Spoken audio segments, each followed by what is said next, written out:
1, 2, 3팀 순서대로 발표 진행하면 될 것 같고요. 그러면 1팀부터 나와서 준비해 주시면 될 것 같습니다.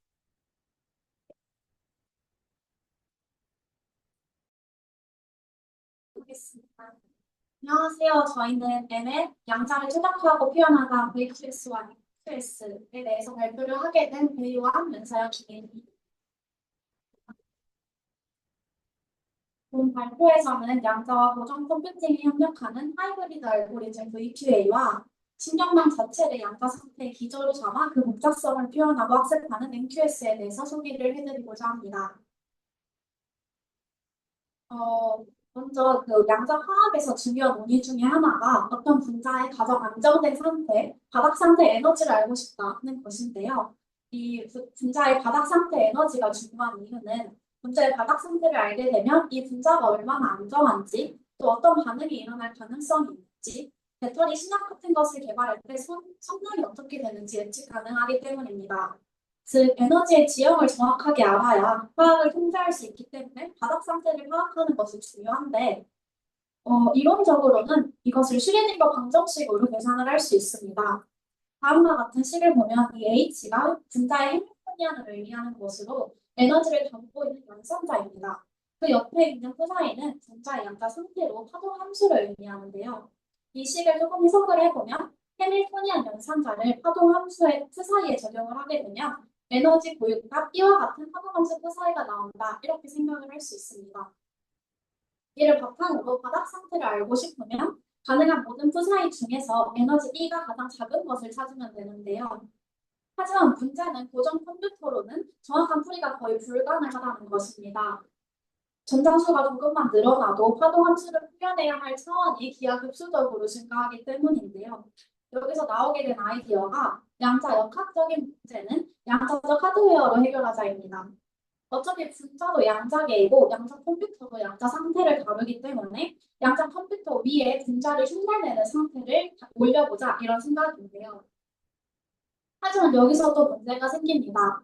현재 양자 컴퓨터는 완전하지 않습니다. 따라서 당연하게도 완전한 양자 알고리즘은 불가능합니다. 순수 양자 알고리즘은 에러가 없는 대규모 양자 컴퓨터를 가정해야만 작용하는데요. 하지만 현재의 양자 컴퓨터의 리스크는 큐비트 수도 50에서 100개 정도이고 오류율도 높으며 오래 깊이 계산할수록 노이즈가 쌓이는 구조여서 깊은 활용 실행이 불가합니다. 따라서 순수한 양자 알고리즘은 불가능한데요. 여기서 그 대안으로 나온 것이 양자와 고정 컴퓨터가 같이 일하는 하이브리드라는 개념입니다. 그래서 나온 개념이 VQA입니다. 이 VQA는 변분 원리를 이용하는 하이브리드 알고리즘으로 양자 컴퓨터는 상태를 생성하고 고정 컴퓨터로는 최적화를 합니다. 여기서 변분 원리란 다음과 같은 식으로 표현이 되는데요. 이것을 조금 풀어서 설명을 해보면 양자 역학에서 어떤 인의 파동함수 표 사이에 대해서 에너지의 기대값은 언제나 바닥 상태 에너지보다 크거나 같다입니다. 그래서 다음과 같이 간단하게 식이 표현이 되게 되는데요. 여기서 생각을 해보면 파라미터 세터를 조절해서 에너지 2세타를 최소화하게 되면 바닥 상태에 계속 가까워집니다. 이와 같이 에너지 최소화와 바닥 상태 에너지를 구하는 것에 초점을 맞춘 VQA의 대표적인 예시가 VQE입니다. 이 VQE의 구조에 대해서 설명을 드리고자 하는데 그 VQE는 양자와 ML의 협력 루트로 구성이 되어 있습니다. 간단하게 표현을 하면 양자 컴퓨터는 에너지 2세타를 직접 재는 역할이고 고정 컴퓨터는 그 값을 세타를 업데이트하는 역할을 하는데요. 이 VQE의 한 사이클은 변분 원리가 요구하는 에너지 최소 과정의 한 단계 실행이라고 볼 수 있습니다. 그 과정을 간단하게 표현하면 세타로 상태를 만들고 이 세타를 재고 세타를 더 작은 세타로 조정하고 일어나서 최소의 에너지를 구하게 되는 것입니다. 첫 번째 단계로 고정 컴퓨터가 파라미터 세타를 제한하게 됩니다. 파라미터 세타는 파동함수의 모양을 결정하게 되는데 처음에는 세타를 랜덤으로 주거나 화학에서 쓰는 통합값을 가져오기도 합니다. 그 이후에는 양자 컴퓨터가 안산치로 상태를 만들게 되는데요. 그 파라미터를 넣어서 양자 상태를 직접 만들어보는 단계라고 생각을 하시면 쉽습니다. 여기서 양자 컴퓨터가 하는 일은 초기 상태 위에 파라미터가 들어있는 회로인, 즉 안서치를 쌓아 올려서 우리가 원하는 모양의 파동 함수를 만들어내는 것입니다. 이렇게 만들어진 파동 함수가 변분 원리에서 말하는 임의의 파동 함수가 되는 것입니다. 그래서 출발 상태에 안산치를 적용하면 다음 검은 박스와 같이 최종 상태가 만들어지는데요. 이 최종 상태는 현재 세타 값에서 저희가 가정하는 파동함수 모양을 의미합니다. 즉 VQE는 이 파동함수의 에너지를 계산을 해서 세타를 수정하고 다시 상태 만들기를 반복하는 알고리즘입니다. 양자 컴퓨터는 해밀토니안 함수의 기대값을 추정하기도 하는데요. 이것을 조금 쉽게 설명하면 실제 양자 하드웨어가 에너지를 어떻게 얻는지에 관한 것입니다. 분자 해밀토니안 방식은 다음과 같이 표현이 되는데 앞에 부분은 고정적으로 계산해 놓은 계식인 거고 그 뒤에 PI라고 써져 있는 부분은 파울 дэ니엘즈의 텐서곡을 의미합니다.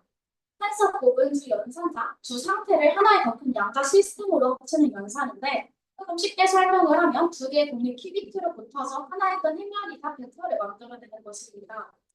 따라서 이 복잡한 해밀토니안을 파울리의 행렬의 텐서곡 형태로 분해가 가능한데요. 이것을 활용을 하면 양자 컴퓨터는 파울리안의 기대값만 측정을 하면 전체 에너지를 복원할 수 있습니다. 따라서 VQE에서는 파울리안의 기대값을 실험적으로 얻어서 전체 에너지를 계산하는 과정을 거칩니다.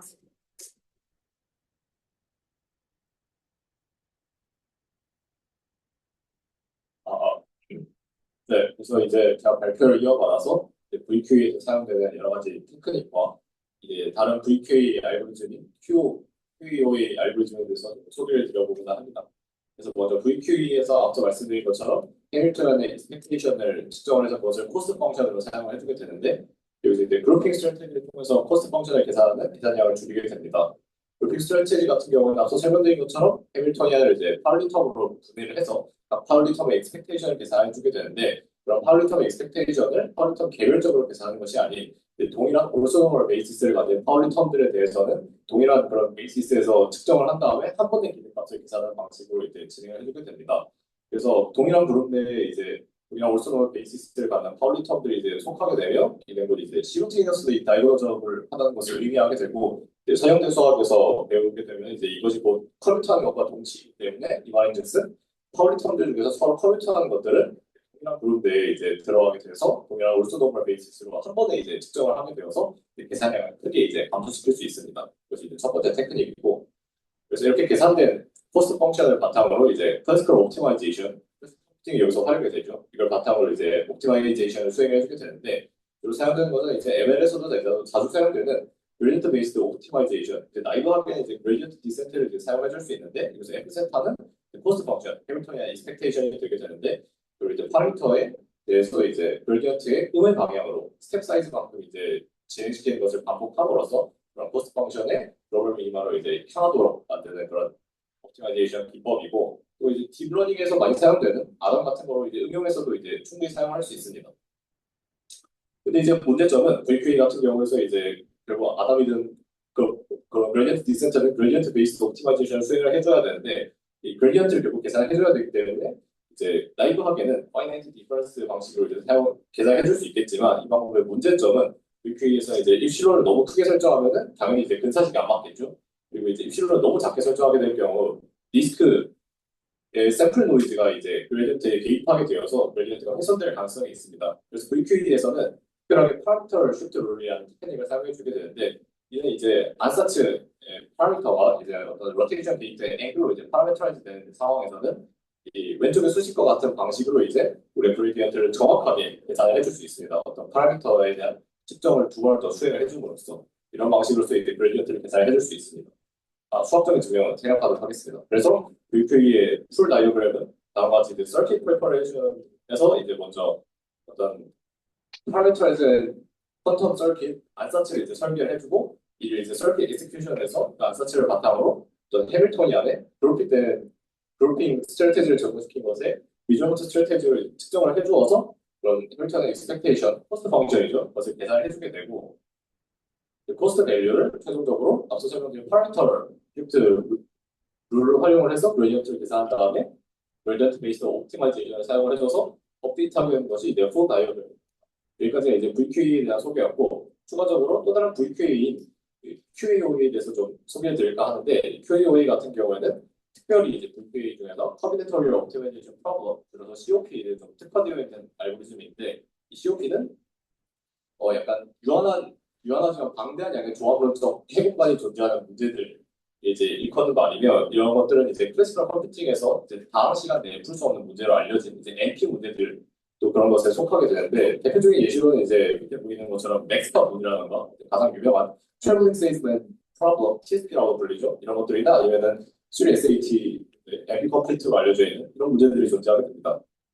그래서 또한 QEOA 같은 경우에 추가적으로 이제 QUBO라는 표현식 조건이 이제 코스트 펑션이 만족이 되어야 되는데 이는 이제 Quadratic Unconstrained Binary Optimization을 말하면 이는 이제 각각의 XI가 바이너리하게 0 또는 1로 인코딩 되어 있고 그것의 2차원과 1차원들의 선형 결합으로 이루어진 코스트 펑션을 최적화하는 문제를 의미합니다. 그래서 이걸 행렬로는 X 트랜스포즈 QX로 이제 표현할 수 있고 이걸 이제 미니마이즈하는 X 벡터를 찾는 것이 이제 QUBO의 목적이 되겠죠.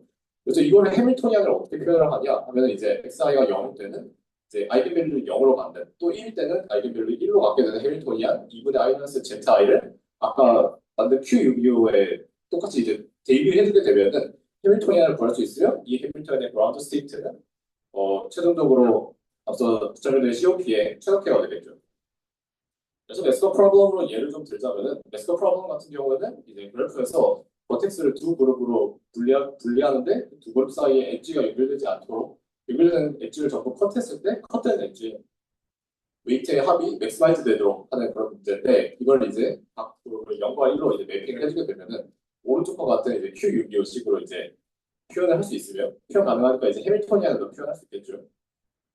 그래서 이제 QAOA의 풀 다이어그램은 다음과 같이 나타나게 되며 여기서 이제 추가적으로 QEOA 같은 경우에는 좀 특수한 형태의 안사치를 가지게 되는데 이 포스트 해밀토니안, 앞서 설명드린 그 포스트 해밀토니안 HC가 존재하고 믹서 해밀토니안, 이제 우리가 그라운드 스테이트를 잘 알고 있는, 잘 알려진 XI들의 결합으로 이루어진 해밀토니안 우리가 지정을 했을 때 그곳에 그 파라미터, 앵글 파라미터로 파라미터라이즈된 두 유니터리 데이터를 이제 만들고 그런 두 유니터리 데이터를 번갈아서 P의 레이어만큼 적층한 안사체를 설계를 해주는 것이 이제 기본적인 QA의 다이어그램, 안사체 다이어그램이 되고 이런 안사체와 앞서 VQ에서 설명드렸던 똑같은 방식으로 해밀토니안 측정 및 그런 옵티마이제이션을 수행해주게 되면은 QA에서 COP에 대해 최적화를 쓸 수 있게 됩니다.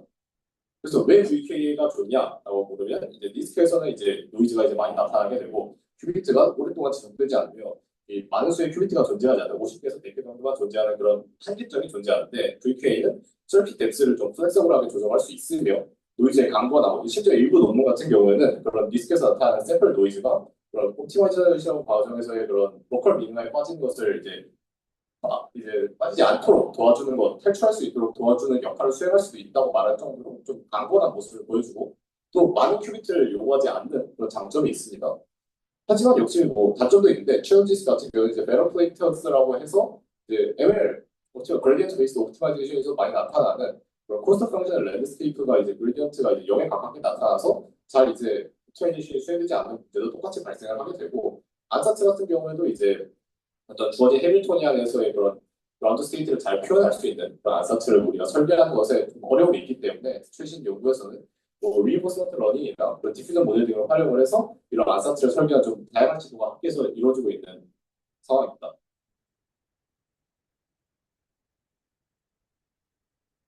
어, 네, 그래서 앞서서 이제 VQA에 대해서 잘 설명을 해주셨는데, 이제 VQA는 양자 컴퓨터에서 이제 머신러닝을 통해서 문제를 푸는데 최적화하는 기법이었잖아요.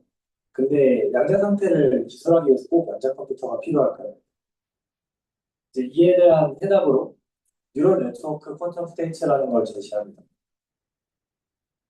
네, 양자 상태를 기술한다는 게 우선 무엇일지 좀 생각을 해봐야 될 것 같아요. 앞서서 얘기해 주었듯이 이제 상태가 두 개의 입자가 n 개가 있다고 하면 이게 n승 차원의 이제 양자 공간이 필요하고 하게 됩니다. 이것은 n이 50만 돼도 이제 슈퍼컴퓨터가 풀 수 있는 계산량을 넘어가게 됩니다.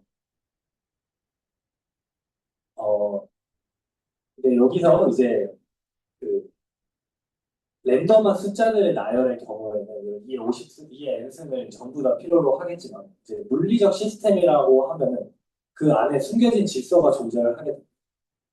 이제 그 질서를 잘 캡처를 할 수 있는 방법 중에 이제 오른쪽의 그림처럼 텐서 네트워크를 이용을 하는 방법도 있는데요. 이제 그런 양자 상태의 질서인 얽힘을 어떻게 하면 잘 표현을 할 수 있을까 생각을 하다가 이제 머신러닝이 원래 숨겨진 패턴을 찾아내는데 아주 효과적인 성능을 보이기 때문에 이제 머신러닝을 이용해서 양자 상태를 기술을 해야겠다라고 해서 등장을 하게 된 게 MQS입니다. 그래서 MQS를 처음 만들게 된 논문을 소개를 드리면 우선 파동함수 푸사이를 뉴럴 네트워크 자체에 인코딩을 시키게 됩니다. 이제 리스트릭트 볼츠만 머신이라는 아키텍처를 이용을 했는데요. 다음과 같이 비지블 레이어, 히든 레이어 두 개의 레이어로 존재를 하게 되고 이제 각자 0과 1의 스핀 값을 가지고 있는 그런 네트워크입니다. 이 네트워크 상에 이 둘 사이에 두 레이어 사이에 이제 리니어 네트워크를 도입을 해서 그 가중치를 가지고 이제 양자 상태를 표현을 하게 되는데요. 리스트릭트 볼츠만 머신이 뭔지 잘 모르시는 분들을 위해서 간략하게 설명을 드리면 우선 에너지 베이스드 모델입니다. 이제 그 비지블 레이어의 V 값들과 히든 레이어의 H 값들을 가지고 다음과 같이 선형결합을 통해 에너지를 계산을 하고 이제 볼츠만 분포를 이용을 해서 그 확률 분포를 구성을 하게 됩니다. 이제 그래서 학습을 시킬 때는 컨트라스티브 다이버전스라는 기법을 사용하게 되는데요. 다음과 같은 시그모이드 확률을 이용을 해서 이제 인풋 V에 대해서 H를 샘플링하고 이제 H를 가지고 또 가짜 V를 샘플링하고 가짜 V를 가지고 한 번 더 가짜 H를 샘플링을 하게 됩니다. 근데 이제 진짜 V와 H에 대해서는 에너지를 낮춰서 확률을 높이는 방향으로 학습을 시키고 이제 가짜 V와 H에 대해서는 에너지를 높여서 확률을 낮추는 방향으로 학습을 진행을 하는 그런 모델입니다. 네, 근데 이걸 NQS에 어떻게 대입을 했냐면 이제 다음과 같이 아까 보여줬던 식을 가지고 이제 그 네트워크의 분배 함수 자체를 파동 함수로 이제 생각을 하게 됩니다.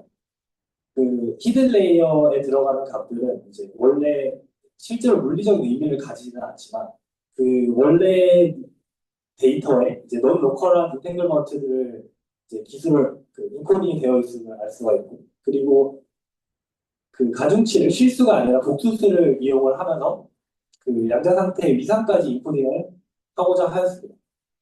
그런데 이제 실제 데이터를 우리가 구하는데 어려움이 있기 때문에 슈퍼바이즈 러닝을 할 수가 없고 이제 강화학습을 이용을 하게 되고 그 이름을 이제 베리에이셔널 몬테칼로라고 붙였습니다. 강화학습을 하는 방법은 다음과 같은데 이제 그 샘플링을 통해서 이제 에너지 기대값을 구하는 것입니다.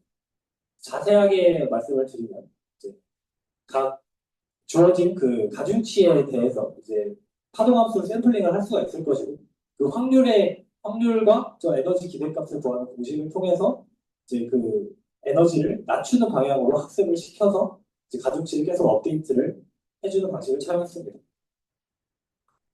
이렇게 이제 기술을 한 양자 상태는 여러 가지 제한점들이 있었는데요. 우선 레이어를 하나밖에 사용을 하지 않았기 때문에 현재 존재하는 머신러닝 모델의 표현력에 비해서 확연히 이제 부족한 표현력을 갖게 됩니다.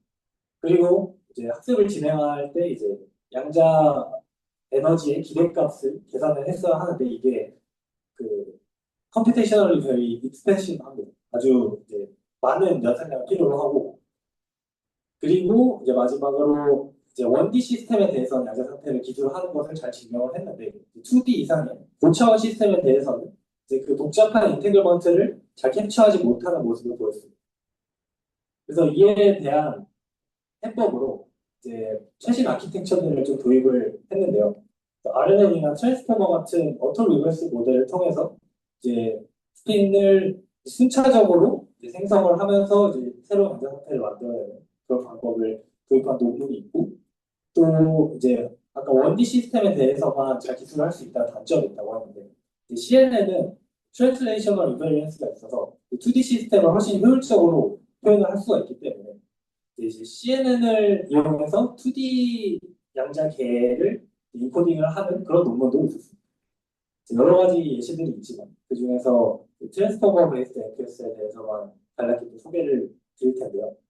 우선 트랜스포머 특성상 이제 얼터럴 커넥티비티가 있어서 넌 로컬한 인탱글먼트를 전부 인코딩을 할 수 있다는 장점이 있고, 그리고 아까와 마찬가지로 양자 상태가 트랜스포머 함수 자체에 즉 그 가중치와 어텐션 맵에 이제 인코딩이 되게 됩니다. 그 말은 이제 각 스핀 상태 시그마에 대해서 그 존재할 확률 진폭이 이제 트랜스포머 펑션 푸사이 세타로 기술이 된다는 의미이고요. 그래서 이걸 바탕으로 이제 순차적인 양자 상태 생성이 가능하게 되는데, 이제 이 샘플링의 경우에는 본래 이제 MCMC라고 부르죠. 마르코프 체인을 이용한 샘플링과는 다르게 매번 샘플링 할 때마다 독립성이 자동으로 보장이 되기 때문에 뭐 오토코릴레이션 펑션 같은 걸 볼 필요가 없다는 아주 강력한 장점이 있습니다. 네, 그래서 이것을 마지막으로 이제 결론을 전달드릴 텐데요. VQA의 경우에는 머신러닝을 이제 양자 컴퓨터에서 문제를 풀 때 최적화하는 데 사용을 한 거고, NQS는 머신러닝을 양자 상태를 직접 기술하는 데 사용을 한 것이고, 현재의 기술로는 이제 VQA나 NQS가 실제 문제를 푸는데 도움이 될 만큼 아직 되는 그런 알고리즘은 아니지만, 이제 미래에 여러 가지 어려움들이 해결이 된다고 했을 때는 이제 양자 상태를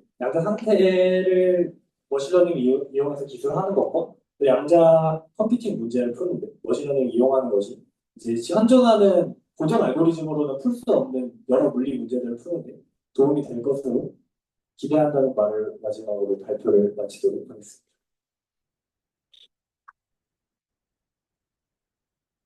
질문 있으시면 부탁드립니다.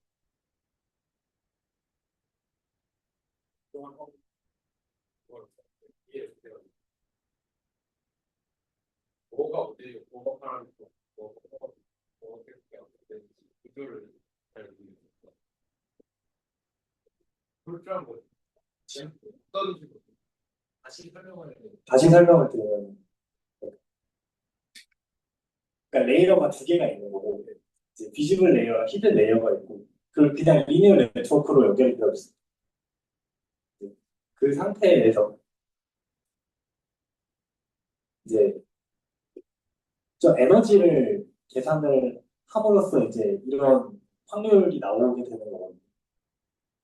네, 그러니까 이거는 결론 같은 거거든요. 그 중간에 과정이 좀 생략이 되어 있는데, 아무튼 이제 결론적으로 그 input V가 원래는 실제로 그 학습시킨 데이터가 있을 거잖아요. 그 데이터를 넣어주면은 현재 가중치에 대해서 H가 샘플이 될 거고, 그 샘플 될 확률이 저렇게 됩니다. H가 1 또는 0이 0 값을 가지는데 이제 확률이 각각 저렇게 돼서 거기서 샘플링을 하고 이제 그러면은 실제 V와 실제 H쌍이 만들어지죠.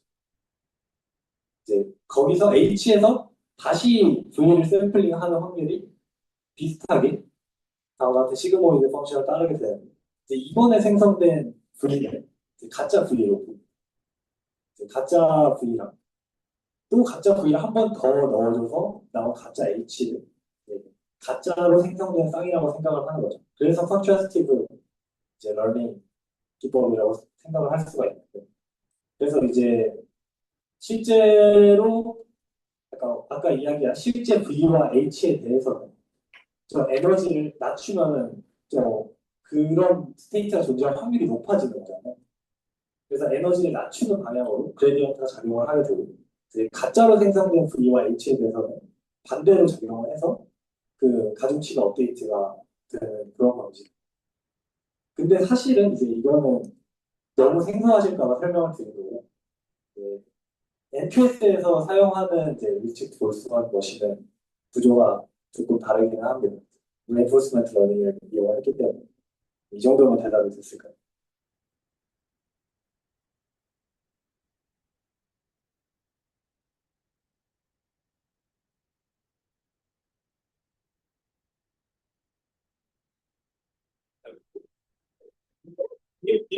일분. 그 그걸 잘 들었고요. 일단 그 연산할 때그 트랜스포머는 무슨 현재 접근되고 있는 방식을 얘기해 주신 거 보면 트랜스포머나 그런 기초가 되면서 모델을 사용하는 것 같은데, 사실 근데 그러면은 소수를 사용하는 것도 그렇고 여러 적어도 제가 이해하기로 기법한 연산량이 일반적인 이미지나 뭐 텍스트 모델보다 좀 더 많을 것 같다는 생각이 들었어요. 그런 점은 그것 관련해서 좀 설명해 주세요.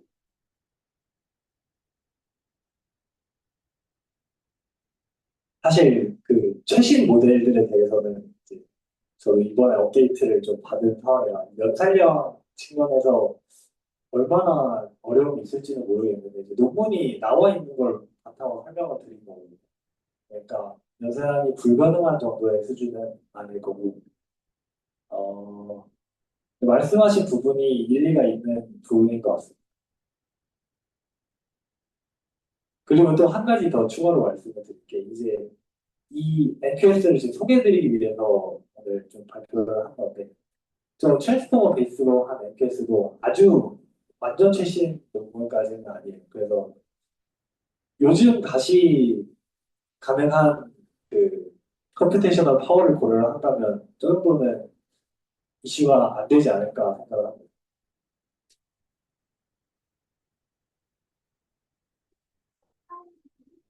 모델이 마지막에 예측하는 값이 완전 확대가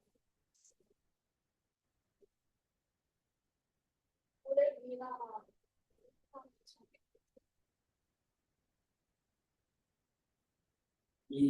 저 P세타 시그마 이걸 말했어요. 그러니까 저 확률 분포를 계속 이제 모델을 업데이트를 하면 확률 분포가 업데이트 돼요. 그 확률 분포를 가지고 이제 학습이 끝난 다음에 샘플링이 가능하다는 거예요. 그러니까 학습이 잘 되었으면 이제 예를 들어서 이게 학습을 시키는 방법도 뭐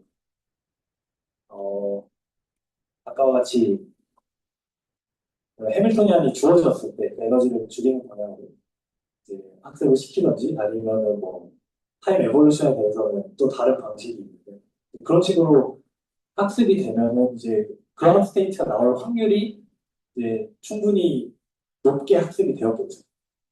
그 상태에서 샘플링을 하면은 아 이거는 충분히 그런 스테이트랑 비슷한 그런 스테이트겠구나라고 생각을 할 수가 있는 겁니다.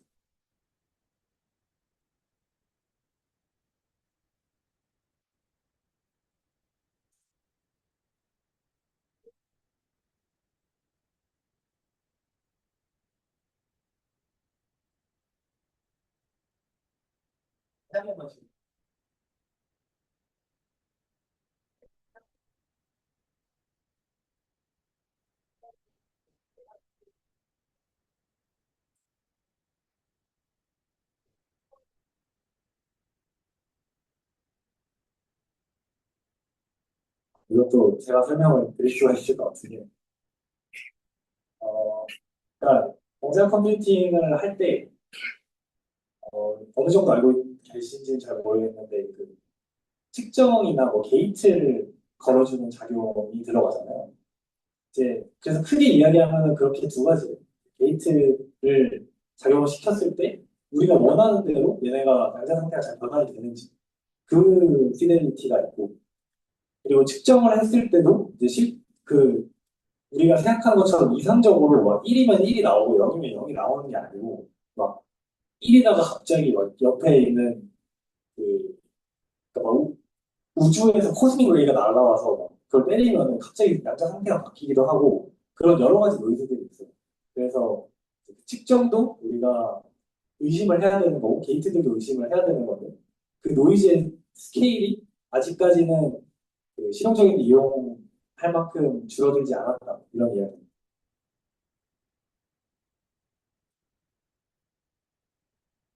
또 질문 있으실까요?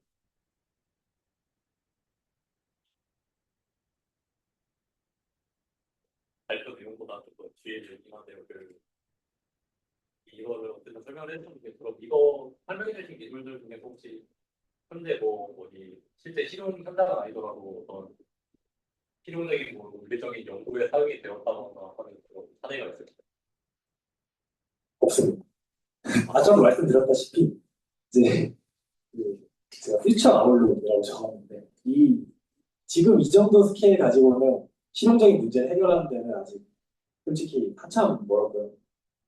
하드웨어가 많이 뒷받침이 일단 되어야 할 것 같고 그 NQS의 경우에도 이제 제가 좀 신기한 개념인 것 같아서 이번에 설명을 드렸는데 사실 양자 상태를 기술하는데 상존하는 기술 중에서는 텐서 네트워크로 기술하는 게 가장 효율적입니다.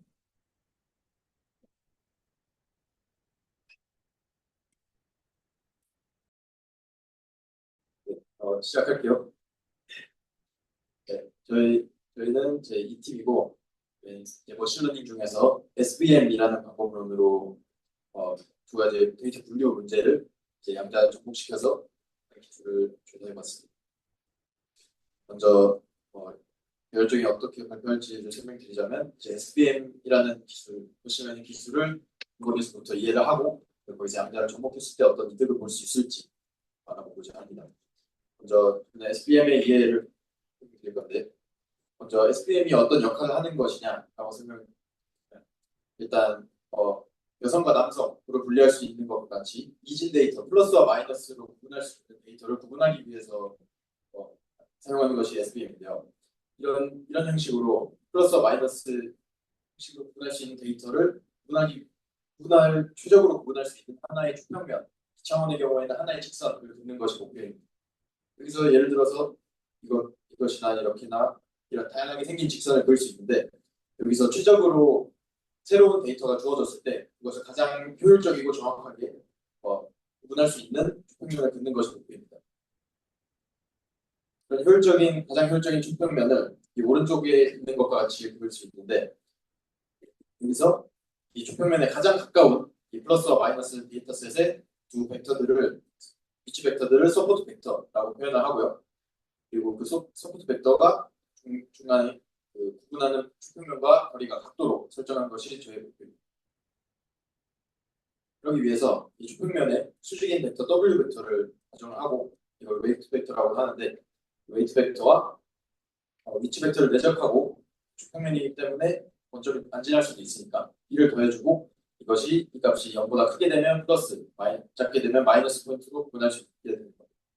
그런데 여기서 이 식 두 개를 구분하기 위해서 구분되어 있는 식을 하나로 합치기 위해서 플러스인 포인트에는 플러스 1, 마이너스인 포인트에는 마이너스 1이 배정되는 yi라는 새로운 변수를 도입해주고 그리고 그 yi의 원래 식의 호환값이 1보다 크거나 같게 설정해주게 됩니다. 1보다 크거나 같게 해주는 이유는 플러스 1과 마이너스 1을 이 값을 갖게 만들어서 이 서포트 벡터가 구분하는 초평면과 같은 거리를 가지게 하게 만들기 위함입니다. 그래서 여기서 저희가 해야 될 것은 fx를 이 펑셔널 마진을 아까 초평면에 위치 벡터를 대입한 식으로 정의를 한다면 어떤 특정 점에서 초평면까지의 거리는 그 fx를 w 벡터의 크기로 나눈 값으로 설정할 수 있고 그러면 그것을 2배로 하는 값은 마진의 크기로 설정할 수 있으니까 아까 앞서 말했던 컨스트레인트 조건을 부족하는 동시에 그 마진의 크기를 최대화하는 W의 크기 그리고 나머지 변수들을 찾게 되는 것입니다. 그런데 이건 W 벡터 크기분의 최대값을 갖는 것은 2분의 1의 W 벡터 크기의 제곱의 최소값을 갖는 것과 수학적으로 동등하고 이것이 계산상의 평이를 위해서 이렇게 구체를 해주게 되고요. 그러면 이 과제를 행하기 위해서 라그랑주 승수법을 사용하는데 이 뒤에 각각의 점들에 대해서 라그랑주 승수 알파 i를 곱해준 것을 모두 합한 값을 2분의 1 더블 벡터 크기의 제곱에서 빼주는 라그랑주 함수를 설정합니다. 그러면은 여기서 objective function에서 표현할 수 있는 라그랑주 함수를 알파에 대해서 최대값을 구한 후 그다음에 w 벡터와 b에 대해서 최소값을 구하는 과제를 하게 되는데 여기서 이 뒤에 부분 합이 0이 되는 KKT 컨디션을 적용하면은 그 컨디션 하에서는 W 벡터와 B의 최소값을 먼저 구하고 그리고 알파에 대한 최대값을 나중에 구하는 듀얼 프로그램으로 재구성을 할 수 있게 됩니다. 그때 알파 i는 이 서포트 벡터가 아닌 다른 모든 데이터 포인트에 대해서는 알파 i가 0이 되고 그리고 서포트 벡터에 대해서는 알파 i 뒤에 곱해져 있는 이 부분이 0이 되기 때문에 시그마 합이 0이 되는 걸 확인할 수 있습니다. 그래서 그 다른 알파 i가 0이 되는 다른 점들은 제외하고 서포트 벡터들만 그 함수의 값을 구하는데 기여를 하는 구조가 만들어지게 됩니다. 이를 구하기 위해서 이제 뒤에 W와 B에 대한 최소값을 구하기 위해서 L을 W와 B에 대해 각각 평균하고 이것이 0이 되는 값을 각각 원래 식에 대입해주게 되면 이런 식이 나오고요. 그리고 서포트 벡터 그리고 다양한 이 문제를 푸는 원래 알고리즘을 적용하면은 여기에 최적으로 맞는 알파 값을 구할 수 있게 됩니다. 이 알파 I 값을 최적의 알파 I 값을 알파 바라고 하고요. 그리고 거기서 XR과 XS를 각각 플러스와 마이너스의 서포트 벡터로 가정하고 최적의 오메가 바와 W 바와 B 바를 구해서 이렇게 파이널 디시전 펑션을 만들 수 있게 됩니다. 그래서 디시전 펑션을 서포트 벡터들에게 대해서만 이런 영상을 수행하고 그리고 그것의 부호만 가져와서 플러스 1이냐 마이너스 1이냐를 통해서 그 어떤 값을 두 개의 클래스로 분류할 수 있게 됩니다. 그런데 모든 데이터가 이렇게 선형적으로 구분할 수 있는 데이터는 아닙니다. 예를 들어서 이 가운데에 마이너스 1 클래스가 껴있을 경우에는 하나의 촉표면으로 구분을 못하겠죠. 그렇게 이것을 해결하기 위해서 가장 핵심적인 것이 더 높은 차원으로 매핑을 해주는 거예요. 예를 들자면 여기 2차원의 실제로 C1, C2를 개수로 가지고 있는 2차식 2차원의 넌리니어한 2차식인데요. 이것을 X 그리고 개수를 따로 행렬 벡터로 만들어서 벡터의 내적의 형태로 식을 구성하게 되면 이는 리니어한 4차원의 식이 됩니다. 이와 같이 W 벡터와 P 벡터를 각각 W 프라임 그리고 X 프라임으로 매핑을 해주게 되면 더 고차원으로 매핑을 해주게 되면 기존의 W와 X의 내적에 B를 더했던 식을 W 프라임과 X 프라임의 내적에다가 B를 더한 식으로 재구성을 할 수 있게 됩니다. 그러면 새로운 디시전 펑션을 그 고차원에서 이렇게 표현할 수 있을 때 이는 고차원의 X 프라임과 W 프라임에 대한 식이기 때문에 그것을 현재 차원으로 끌어내려주는 계산이 필요합니다. 거기서 우리가 도입하게 되는 것이 바로 커널 함수라는 것인데요. 그 매핑과 내적 함수 계산을 한 번에 해주는 것을 커널 함수라고 하고 이거를 커널 함수를 미리 정해놓고 한 번에 계산해주게 되면 연산량을 확 줄일 수 있습니다. 그래서 최종적으로 디시전 펑션을 이렇게 만들 수 있고 뭐 여러 가지 커널 함수가 어떻게 매핑을 하느냐에 따라 여러 가지 커널 함수가 있지만 대표적으로 몇 개를 살펴보자면 내적의 거듭 제곱을 구하는 폴리노미얼 방식도 있고 가우시안 함수를 기반으로 한 것도 있고 그리고 쌍곡 탄젠트 함수를 기반으로 한 퍼셉트론에 사용되는 함수도 있습니다. 그럼 마지막으로 전통적인 SBM에서 시간 복잡도 연산의 시간 복잡도를 알아보자면 여기서 내가 아까 풀어야던 과제에서 여기 커널 함수를 반영한 식은 이렇게 되는데 이 식에서 우리가 해야 될 것은 두 개가 있는데요. 먼저 xi와 xj에서 확인할 수 있듯이 현재 우리가 갖고 있는 모든 데이터 포인트를 두 개를 쌍을 지어서 커널 함수를 구하게 됩니다. 커널 행렬을 구할 수 있고 행렬을 구하기 위해서는 일단 한 개의 쌍에서는 n차원의 데이터를 하게 되면 내적을 한 번 계산하는데 n개의 계산을 하게 되고요. 그리고 n개의 데이터 포인트에 대해서는 n제곱의 쌍을 만들 수 있기 때문에 m제곱 n의 시간 복잡도를 가지게 됩니다. 또한 SBM의 학습을 통해서 최적의 알파 값을 찾는 데에는 쿼드라틱 프로그램, QP 프로그램을 풀게 되는데 이 QP 프로그램은 n 곱하기 m 행렬 자세하게 들어가진 않겠지만 n 곱하기 m 행렬의 역행렬을 구하는 연산이 포함되게 되고 그리고 그 역행렬을 구하는 데는 m 세제곱의 시간 복잡도를 가지기 때문에 최종적으로는 m제곱 n 더하기 m 세제곱의 시간 복잡도를 가지게 됩니다. 물론 보통 데이터의 개수 m이 n보다 훨씬 큰 경우가 많기 때문에 m 세제곱으로 많은 표현을 하기도 하죠. 네, 그래서 이제 그렇게 해서 SBM에 대해서 대략적으로 좀 이해했고요. 그런 다음에는 이제 저랑 성프님께서 어떻게 QSBM에서 그러니까 양자 컴퓨터를 사용한 연산에서 양자 이득을 모아서 효과적으로 효율적으로 계산할 수 있을지에 대해서 알아보겠습니다. 그래서 아까 봤던 고전적 SBM에 대해서 간단하게 다시 보자면 훈련 데이터가 n차원의 데이터 형태로 n개가 있고 또 그걸 통해서 분류해야 되는 즉 저희 모델을 적용하게 될 데이터가 n차원 데이터로 하나가 있다고 했을 때 모델을 훈련하는 과정에서는 아까 언급하신 것처럼 m제곱 n 더하기 m의 세제곱의 형태의 시간 복잡도를 가지게 됩니다. 각각의 항은 내적 변산을 하고 또 QP 최적화를 하는 과정에서 생기게 되고요.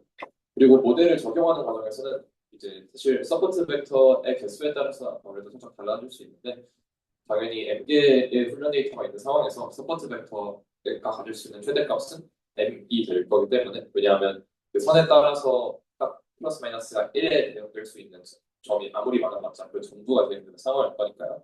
그렇게 했을 때 그러면 m개의 데이터들과 n차원 내적 변산을 해줘야 되기 때문에 mn의 시간 복잡도를 가지게 됩니다.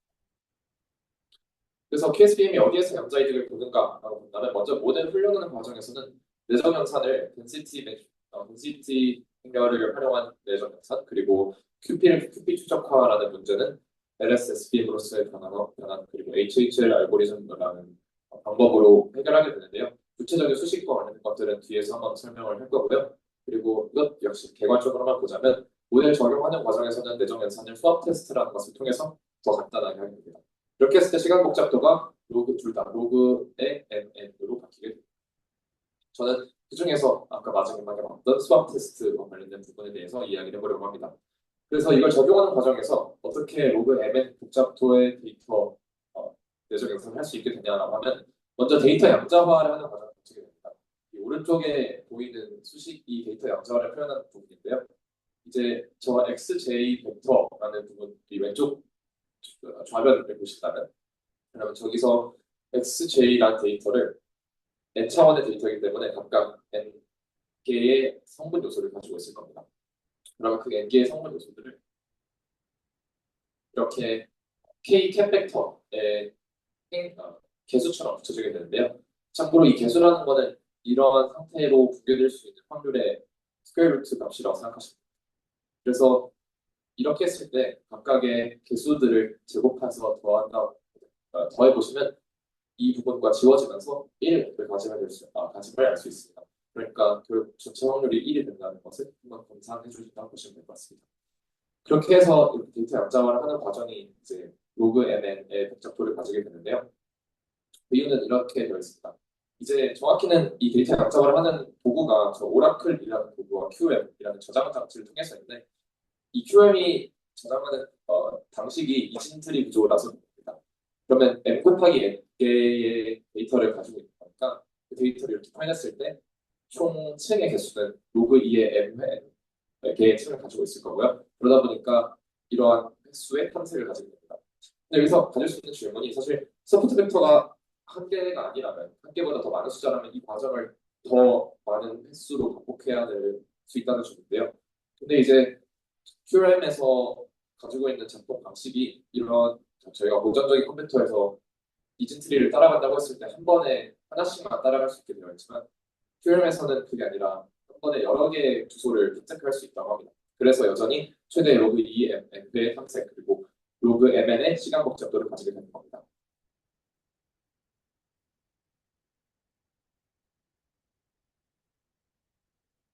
그래서 이렇게 데이터를 양자화한 뒤에 수학 테스트라는 걸 진행해 줄 건데요. 수학 테스트는 간단한 예제랑 같이 보는 게 더 나을 것 같아서 그렇게 해서 따라가고 있습니다. 만약에 예제로 x라는 캡 벡터를 0.8, 0.6으로 개수를 맞춰주고 y라는 캡 벡터는 0.6, 0.8로 맞춰준다고 합시다. 저희가 원하는 거는 지금 무슨 연산을 하고 싶은 거죠? 혹시 한번 대답해 줄 수 있을까요? 내적 연산이라 할 건데요. 그래서 이 둘의 내적을 어떻게 구할지를 본다고 보시면 됩니다. 이 과정에서는 새로운 큐비트 하나를, 보조 큐비트 하나를 사용합니다. 그래서 사용하는 큐비트는 총 3개가 되고요. 먼저 첫 번째 단계에서는 그 3개의 큐비트를 합성해서 표현해주는 이러한 형태의 행동함수를 가지게 됩니다. 그래서 그 다음에는 여기에 H게이트라는 걸 적용해주게 되는데요. H게이트는 0이라는 캡 벡터는 이렇게 쪼개주고요. 1이라는 캡 벡터를 이렇게 쪼개주게 됩니다. 이렇게 했을 때 H게이트를 적용한다면 이렇게 보이시는 식과 같이 바뀌겠죠? 왜냐면 여기가 0 벡터이니까요. 그 다음에 프레드킨 게이트라는 걸 적용해 주겠는데 이는 0이면 유지하고 1이라면 뒤에 있는 x 캡 벡터와 y 캡 벡터를 교환해 주게 됩니다. 그래서 식이 여기에 식을 기억해 주시면 이런 형태로 바뀌게 됩니다. 확인하시면 그래서 다시 여기에 h 게이트를 적용해 주어서 이런 좀 복잡해 보이는 식을 만들게 되는데 여기에 이제 이 파동함수가 붕괴됐을 때 0 캡팩터가 나올 수 있는 확률은 아까 처음 말씀드렸다시피 그 캡팩터의 개수의 제곱이 되겠죠. 그 식이 여기 보이시는 식과 같습니다. 그래서 이 식을 정리해 주시면 이런 형태가 되는데요.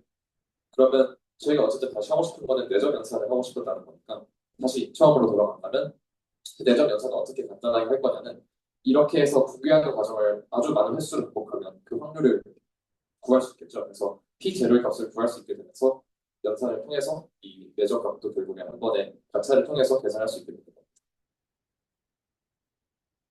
그 다음부터는 아까 말씀드렸던 모델 훈련 과정에 대해서 설명드리겠습니다.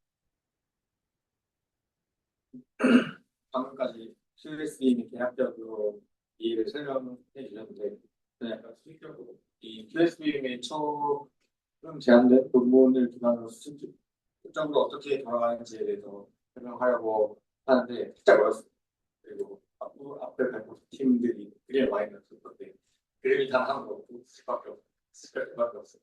이게 아니었습니다. 그리고 좀 이따 모르게 됐으면 편하게 질문한다고 생각하시면서 들어주시면 네, 그래서 QSBM의 가장 큰 메인 아이디어가 뭐냐라고 한다면, 저는 이걸 꼽을 것 같아요. 우리가 아까 그 SBM에서 커널 함수라는 것을 어떤 내적이 모아져 있는 형태인데, 얘를 이제 잘 계산해야 된다고 했잖아요. 그래서 이 커널 함수를 계산하는 것 자체가 엄청나게 코스트가 많이 듭니다. 왜냐면 제가 이제 mm짜리 행렬이라고 생각하면은 쟤를 읽고 쓰는 데만 해도 벌써 다음 시간 이상의 시간이 필요하게 되거든요. 그래서 이 QSBM의 메인 아이디어는 이 커널 함수를 어떤 우리가 양자 상태 그 자체로 두고 계산을 한다라는 점입니다. 그래서 우리가 density matrix라는 양자 상태를 표현하는 그 행렬을 그대로 커널 함수로 사용함으로써 이런 읽고 쓰고 불러오고 하는 데 쓰는 모든 계산 코스트를 한 번에 줄여버리는 것이라고.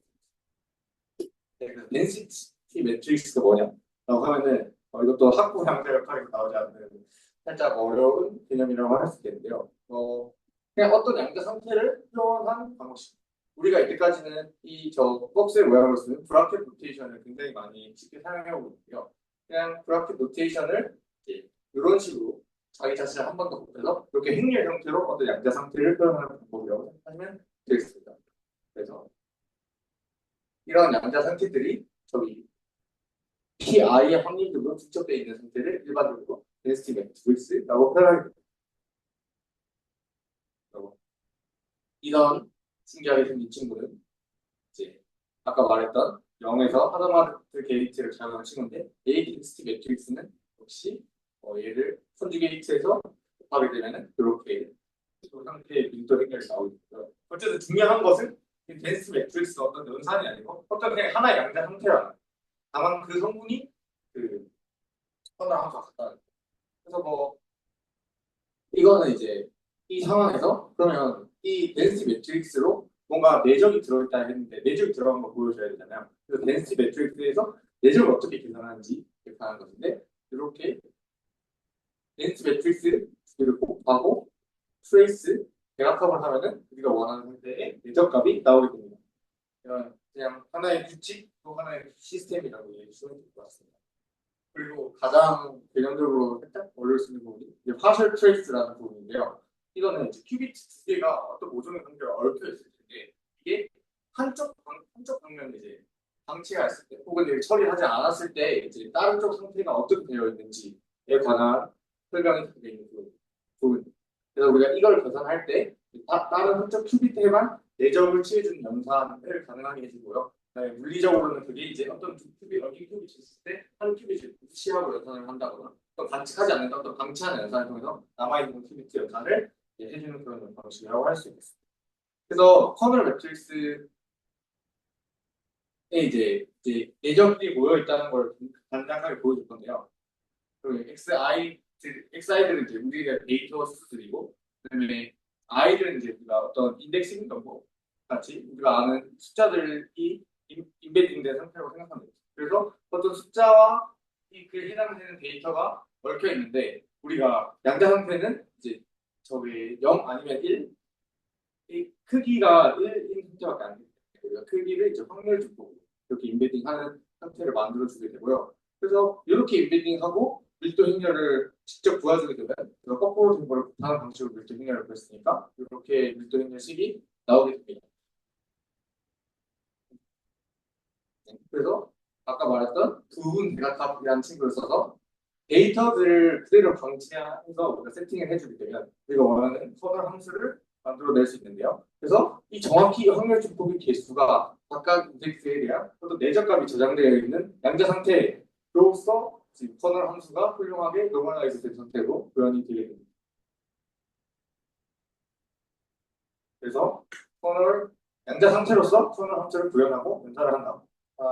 가장 중요한 지점이고요. 이거는 크게 중요하지 않을 것 같은데 어쨌든 이게 뒤에서 사용하는 알고리즘을 사용하기 위해서는 어떤 우리가 사용한 이 커널 함수가 지수 함수 위에 올라가 있는 상태가 쉽게 계산되어야 된다는 것을 이제 보여줘야 되는데요. 그렇게 아니면 뒤에 알고리즘을 다음 시간 더 빠른 시간 내에 풀 수 없기 때문에 그런 조건을 만족한다는 이야기들이 간단하게 적혀 있습니다. 시간 관계에서 진짜 또 만족합니다. 그래서 이렇게 커널 함수가 어떤 양자 형태로 구현되어 있다는 걸 잘 알겠습니다.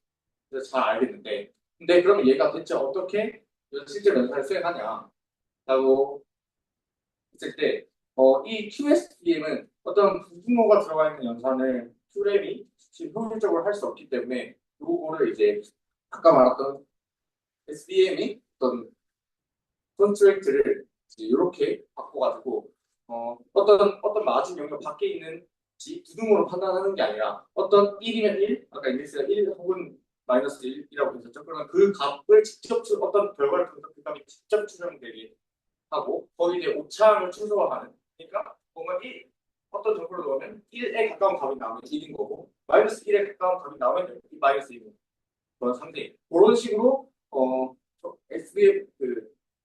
SBM 문제를 살짝 등식 조건으로 우리가 SBM을 계산할 수 있게 컨스트레이트를 바꿔줍니다. 실제로 이 과정은 굉장히 비슷한 결과를 내놓는다고 알려져 있습니다. 그래서 이렇게 컨스트레이트를 바꾸게 되면은 굉장히 식이 복잡해 보이는데 의미만 이제 집중해서 생각해 보면 우리 아까 라그랑주 승수법이라는 것으로 계산한다고 했잖아요. 그 라그랑주 승수법을 그냥 그대로 식으로 쓰는 거죠. 그대로 식을 쓴 겁니다. 그래서 어떤 우리가 찾아야 될 값에 어떤 라그랑주 승수법에 대한 함수가 된 것이 우리가 어떤 원하는 결과값이 되어야 된다. 라그랑주 승수법의 그대로 함수이고 우리가 지금 아까 SB가 말했듯이 이 알파 벡터와 B 값을 알면은 우리가 지금 서브 벡터에 대해서 완전히 알게 되는 거기 때문에 그래서 요 라그랑주 승수법을 이제 행렬 형태로 표현한 식에서 요 값을 구하기만 하면은 되는 문제가 되게 됩니다. 그냥 프로그램 입장에서. 그래서 요 F를 그냥 알기 쉽게 생각하면 소형대학 수학을 배우신 분들이라면 F를 몇 행렬을 구해서 하면 아마 답이 나오겠죠. 그래서 그런 생각을 할 수 있는데요.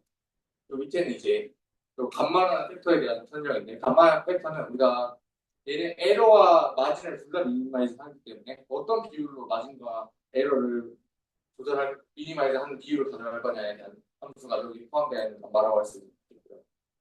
본론으로 들어가죠. 역행렬을 구하는 과정이 양자역학적으로 이미 로그 n 시간 안에 풀린다는 알고리즘이 이미 잘 개발되었습니다. 그래서 이게 결과적으로 양자적으로 엄청나게 시간적 이득을 볼 수 있는 방법이 되는 건데요. 그 알고리즘 이름이 바로 HHL 알고리즘이라고 부르는 거죠. 그래서 HHL 알고리즘이라는 것을 아주 간략하게 수적으로 이해해 보면요. 어떤 우리가 상태에다가 여분의 큐비트를 붙이고 난 뒤에 퀀텀 페이스 에스티메이션이라고 하면은 우리가 구한 것에 이제 해당하는 행렬의 고유값이 다 밑에 특정 값으로 저장됩니다. 그래서 어떤 행렬이 그대로 성분 분해가 되어 있고 그 성분의 고유값에 해당하는 함수만 그대로 밑에 따로 앞서 말했던 표현을 빌리자면 이제 텐서곡 나오기는 아이건 밸류가 그 밑에 있는 레지스터에 저장되게 되어 있는. 그래서 우리가 만약 그냥 어떤 행렬이 대각화되어 있다고 생각하면은 그 그냥 고유값들이 인버스를 다 곱해주면은 우리가 원하는 그냥 역행렬이 되는 거예요. 요 쿼터 페이스 에스티메이션으로 요 고율값을 알아낸 뒤에 그냥 우리가 생각한 대로 이거의 역수를 그대로 곱해주는 방식으로 우리가 어떤 F라는 행렬의 역행렬을 구하는 방식으로 아주 적당하게 그래서 역행렬을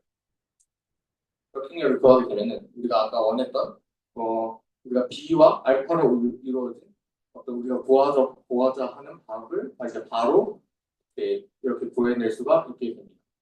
이렇게 HH의 알고리즘이고요. 그래서 요약을 해보자면 어떤 우리가 문제를 풀어야 되는데 그 커널 함수가 표현된 행렬의 라그랑지 승법의 계산이 그대로 행렬 연산으로 표현이 되고 행렬 연산이 표현이 되고 근데 그것을 이제 단순히 역행렬을 구하는 것만으로 어떤 우리가 원하고자 하는 B와 알파 값을 구할 수가 있다.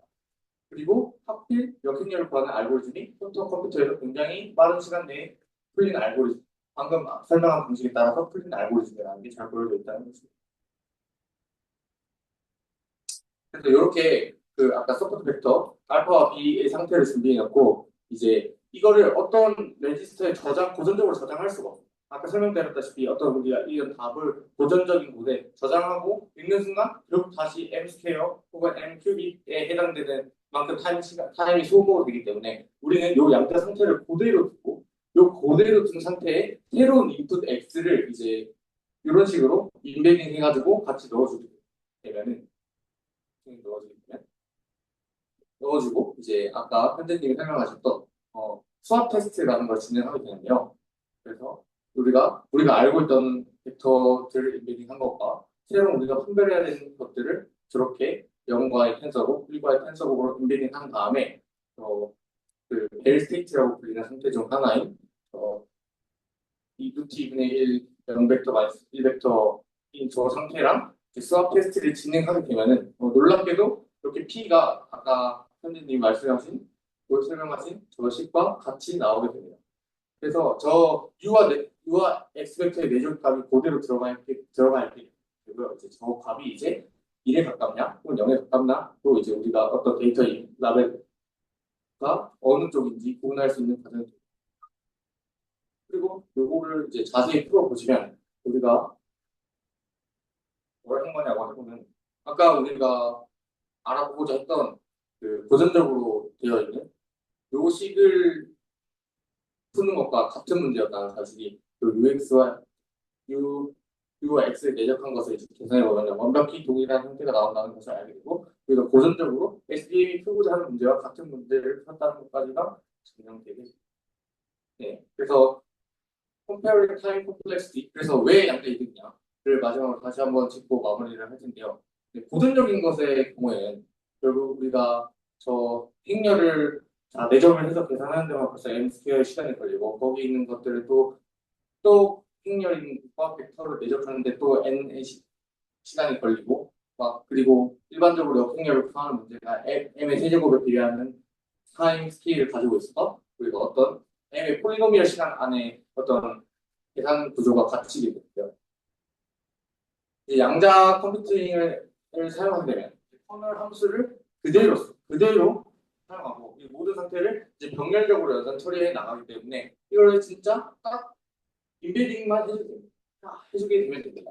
일반적으로 큐비트 하나가 두 개의 목소수로 이루어져 있기 때문에 어떤 우리가 저장되어 있는 정보를 이제 단순히 로그 2의 m 이 개수만을 이제 올리고 그다음에 병렬적으로 우리가 연산해주고 우리가 나중에 그것을 새로운 측정하고자 하는 상태를 넣어서 계산해주면 되기 때문에 우리가 로그 mn 시간 내에 우리가 SBM에서 풀고자 했던 문제를 풀 수 있다는 사실이 증명되게 됩니다. 막상 이렇게 설명하고 보니 굉장히 어렵게 설명한 것 같아요. 상당히 질문해 주세요. 그래서 이렇게 양자 SBM이 실제로 수학적으로 아주 간략하게 나와 이렇게 돌아간다는 사실을 공부하면서 마무리하도록 하겠습니다. 감사합니다.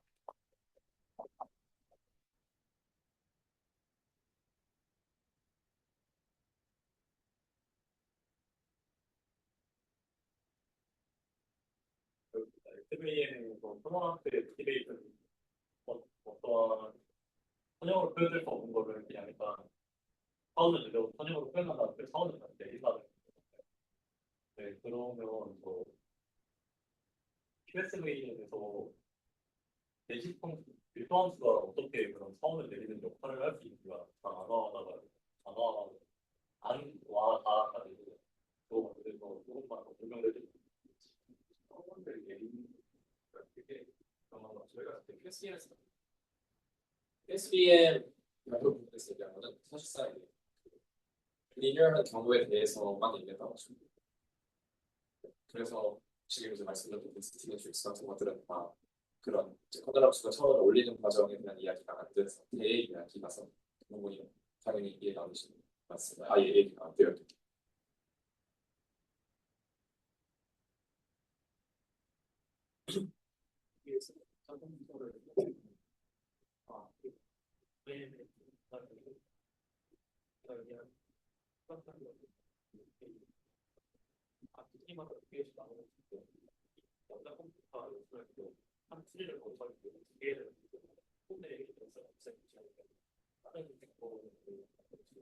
그러니까 이제 로그 mn이라는 거는 그냥 이진트리, 그러니까 m 곱하기 n 개의 데이터를 이진트리의 형태로 전환했을 때 그걸 탐색하는 시간 복잡도 자체가 그냥 로그 mn입니다. 그거는 이진트 양자 컴퓨터랑 무관하게 그냥 이진트리라는 그 데이터의 구조상 재료 구조상 있어요. 근데 이제 그러면 양자로 했을 때 얻을 수 있는 이득이 뭐냐라고 했을 때 아까 말씀드렸다시피 만약에 예를 들면 그렇게 해서 탐색해야 하는 주소가 뭐 K개 있다고 하면 보전적 컴퓨터의 경우에서는 보전적인 램의 경우에서는 그거를 K로 하니까 K 로그 2 MN 이렇게 되는데 그게 아니라 아까 말씀하신 것처럼 한 번에 동시에 여러 개의 주소를 찾을 수 있기 때문에 K 수가 붙어도 여전히 로그 2 MN에 들어가겠다고 이해하시면 될 것 같습니다. 조금만 더 부탁드려요. 큐비트가 기본적으로 0하고 1 상태가 모두 중첩된 상태가 있고요. 여기 확률 보기 그러면 각각 어떤 복소수를 하나씩 이 되는 그래서 큐비트가 n개 있으면 얘가 포용할 수 있는 우리가 데이터의 개수는 자연스럽게 이게 n개가 그래서 우리가 n 비트짜리 데이터를 큐비트로 인베딩하는 순간 우리가 연산해야 되는 큐비트의 개수는 로그 2의 n개가 되는 거예요.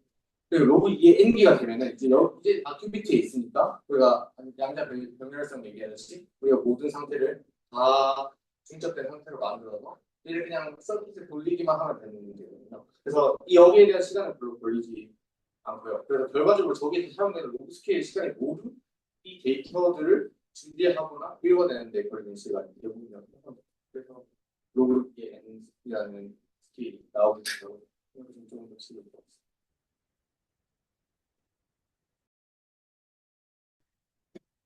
우선 목차는 이제 MB센터라는 거가 정확히 어떤 것인지를 전반적으로 개념을 설명을 드리고 후에는 이것을 어떻게 실제 적용을 할 것인지에 대해서 단일 유형 측정, 그 다음에 다수익 유형 측정, 그 다음에 이거를 어떻게 하면 향후 더 큰 기기에 적용이 가능할까 순으로 시간순으로 설명을 드리고자 합니다. 먼저 전반적인 개념을 소개해 드리자면요. 우선 MB센터라는 거가 다이아몬드 구조, 정말 그 현존 원자들로만 이루어진 다이아몬드 구조가 있었는데 결정 구조가 항상 순수한 건 아니에요. 그러니까 어떠한 디펙트가 있어서 결함이 있거든요. 근데 그 결함 중에서 하나가 베이컨시라는 현존 원자가 원래 있어야 될 자리가 아니라 다른데 빠져 있다고 보시면 되는데 저희가 만든 MB센터는 그 베이컨시를 바꾼 게 아니라 그 베이컨시 옆에 있는 하나의 현존 원자를 질소 원자로 치환하는 거예요. 그러면 산소 원자보다 질소 원자가 전자가 많기 때문에 그 전자가 이 베이컨시를 활용해서 좀 더 자유도를 갖춘 상태로 에너지 주는지를 왔다 갔다 할 수 있게 되고요. 그래서 저희는 결국 이 에피센터를 활용해서 신을 측정한다는 거는 그 전자의 움직임을 통해서 거기서 발생되는 빛을 측정함으로써 이 에피센터 이 에너지 전자들의 에너지 준위를 조절하는 자기장의 세기를 측정해 줍니다. 이거를 이해하기 위해서 필요한 배경 지식을 몇 가지 설명을 드릴 텐데요. 우선 지멘 이펙트라는 게 있습니다. 우선 그 결정 구조가 단위 원자로 존재를 한다면 에너지가 스핀을 플러스 마이너스 1, 그 다음에 0 스핀을 갖는 에너지 스테이트가 다 똑같아야 할 텐데 결정 구조로 들어감에 따라서 이거는 스플리팅 일어나게 돼서 0 스테이트와 플러스 마이너스 1 스테이트로 나뉘게 되고요. 이때 여기 상태에서 내부 자기방이 가해진다면 스핀 플러스 마이너스 1 스핀을 갖는 상태가 각각 또 달라지게 됩니다. 그래서 총 지금 뒤에 보시겠지만 저 플러스 1 스테이트가 더 높이 올라가고 그다음에 마이너스 1 스테이트 그다음에 제로 0 스테이트로 세 가지로 나뉘어지게 되고요. 이것을 활용해서 어떻게 자기장을 측정해야 하냐라고 물으신다면 우선은 빛을 활용하게 되고요. 외부 자기장에 걸린다면 에너지 스테이트가 세 개로 스플리팅이 될 건데 만약에 없는 상태 시작할 거잖아요. 그러면 저희가 모든 전자들이 어느 위치에 있는지 파악을 해야 되기 때문에 그 저희는 다 0 스테이트로 만드는 거예요. 이건 이따 설명할 수 있을 텐데 0 스테이트에 있거나 플러스 1 스테이트에 있다면 빛이 방출하는 비율이 달라지기 때문에 저희는 그걸 측정하고 싶어서 우선은 다 초기값을 작게 만들기 위해서 다 0 스테이트로 만들기 위해서 빛이 쏘게 되는 거고요. 초록색 빛이 띄는 레이저를 쏜다면 이 모든 전자들이 0 스테이트, 플러스 1 스테이트로 익사이테이션이 되고 그 다음에 거의 대부분이 다 0 스테이트로 내려오게 됩니다.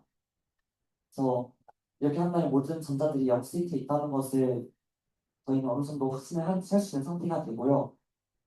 이와 별도로 빛이 방출하지 않는 non-radiated relaxation 방식이 있는데 이거는 플러스 마이너스 1 스테이트를 가거나 0 스테이트를 갔으면 이 전자들이 빛이 방출하면서 아래로 내려오는 게 아니라 어떠한 intermediate smooth state라는 다른 방식으로 전자 에너지를 방출하면서 내려오게 되는데 이때는 빛이 방출이 안 돼서 외부 자기장이 어떻게 걸려지느냐에 따라서 이 non-radiative relaxation 방식 또는 radiative relaxation 방식을 선택하는 그 길이 달라져서 저희가 측정할 수 하는 빛의 인텐시티가 달라지게 됩니다. 네, 그래서 이 빛이 밝기 변화를 통해서 자기장을 측정한다는 거가 ODMR 방식이 되고요. 실제로 이제 일정한 3A 스테이트에 0 스테이트로 떨어질 때 그 시작점이 3E excited 된 0 스테이트에서 내려왔다면 거기서 방출하는 빛이 플러스 마이너스 1 스핀 스테이트를 갖는 중위에서 0 플러스 마이너스 1 스테이트로 떨어질 때보다 약 30%더 밝게 되는데 그 이유는 non-radiative relaxation 방식을 선택하는 수가 더 적기 때문입니다. 그래서 하나의 예시를 들어보자면 만약에 여기다 외부 자기장 3.6가우스의 외부 자기장을 걸어주게 된다면 스플리팅이 플러스 1 스테이트에서 높게 올라가게 되고요. 그 에너지 차이는 2.85GHz랑 2.88GHz의 빛에 해당하는 에너지만큼의 차이를 갖게 되고 플러스 1 스테이트든 마이너스 1 스테이트든 내려올 때는 스핀 상태가 안 바뀐다고 보시면 돼서 전자가 얼마만큼 떨어지냐에 따라서 그 전자가 얼마만큼 익사이트 됐는지 그러니까 어떤 갭을 뛰어넘었는지를 저희가 빛으로 파악할 수 있습니다. 그래서 그 빛의 변화를 보게 된다면 우선은 만약에 다 같이 한번 하나의 스테이트로 떨어지게 된다면 저렇게 저 위쪽은 외부 자기장이 가해지지 않는 상태이기 때문에 플러스 1 스테이트와 마이너스 1 스테이트가 같은 에너지 중이어서 0 스테이트로 떨어질 때랑 플러스 1 스테이트로 떨어질 때의 차이가 딱 저렇게 한 번만 나타나게 됩니다. 하지만 그 외부 자기장을 걸어서 플러스 1 스테이트와 마이너스 1 스테이트의 차이를 만들어주게 된다면 각각에 해당하는 그 인텐시티 밝기 변화가 다르기 때문에 다음과 같이 두 개의 딥으로 나타나게 되고요. 이러한 변화들을 누적해서 저희가 외부 자기장이 얼마나 걸리는지에 따라서 플러스 1 스테이트와 마이너스 1 스테이트의 에너지 준위 변화가 생기고 그거는 인텐시티 밝기 변화 직접적으로 연관되기 때문에 그걸 측정해서 외부 자기감을 측정하게 되고요. 이 MB 센터가 가지는 또 하나의 장점은 스핀 코헤런스 타임이라고 살짝 노이즈가 얼마만큼 느리게 첨가되는가, 노이즈가 얼마나 간섭을 하는 시간이 지연이 되는가라고 이해하시면 됩니다.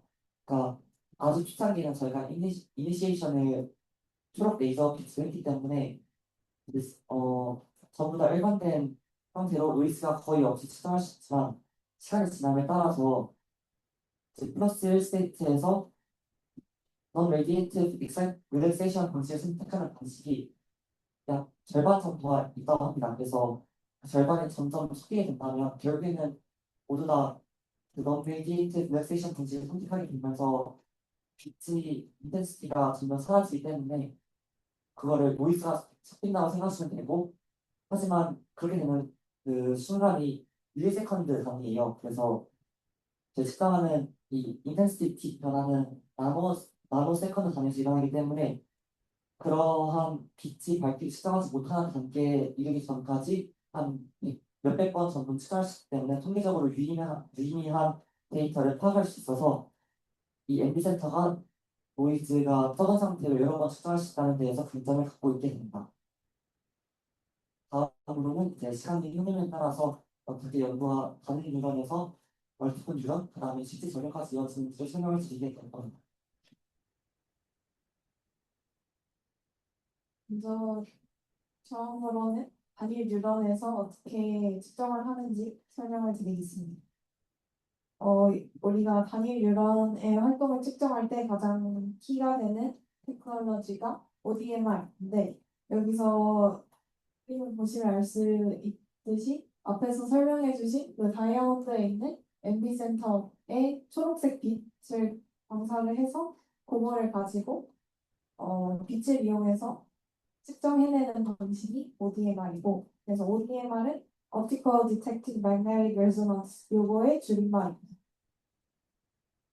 그래서 ODMR이 어떠한 스텝으로 이루어지는지를 살펴보면 크게 두 가지 스텝이 있는데, 첫 번째는 이니셜라이제이션 해서 앞에서 설명해 주신 것처럼 초록색 빛을 사용하게 되고요. 저희가 리뷰한 논문에서는 532 나노미터 화장에 해당하는 초록색 빛을 사용했다고 적혀 있었습니다. 그래서 초록색 빛을 통해서는 어떤 작용을 하는 거냐 하면, 여기에 있는 정보 자체들을 초기화시켜주고 처음 상태로 만들어주는 작용을 하게 됩니다. 그리고서 측정을 하게 되는데, 저희가 얻고자 하는 정보를 어떻게 얻을 수 있냐 하면, 앞에서 초록색 빛을 비춰준 다음에 이제 이 물질의 광학적인 특성에 따라서 어떤 반응을 하게 될 텐데, 그 반응을 읽어냄으로써 확인을 합니다. 근데 그 반응이라고 하면은 여러 가지 작용이 있을 수 있지만, 저희가 본 논문에서는 형광작용을 활용을 했고요. 그래서 아까 스텝 1에서 초록색 빛을 조사해주게 되면 이 물질이 형광작용을 하게 되고, MB센터에서 그렇게 방출된 빛을 읽어냄으로써 저희가 얻고자 하는 정보를 얻는 방식입니다. 그래서 이렇게 살펴본 ODMR이 어떻게 싱글 뉴런의 액션 포텐셜을 측정하는 데 사용이 되는지 한번 살펴보겠습니다. 이게 이제 B필드랑 E필드를 측정을 한 건데, 액션 포텐셜 익숙하신 그림일 것 같아요. 그래서 이런 식으로 측정이 되고, 여기 실험에서는 뒤에 나왔는데, 요 생물을 가지고 측정을 한 거라, 여기 보시면 월 A 액션 이렇게 써져 있고, 여기도 같은 생물의 B필드를 측정한 그래프입니다.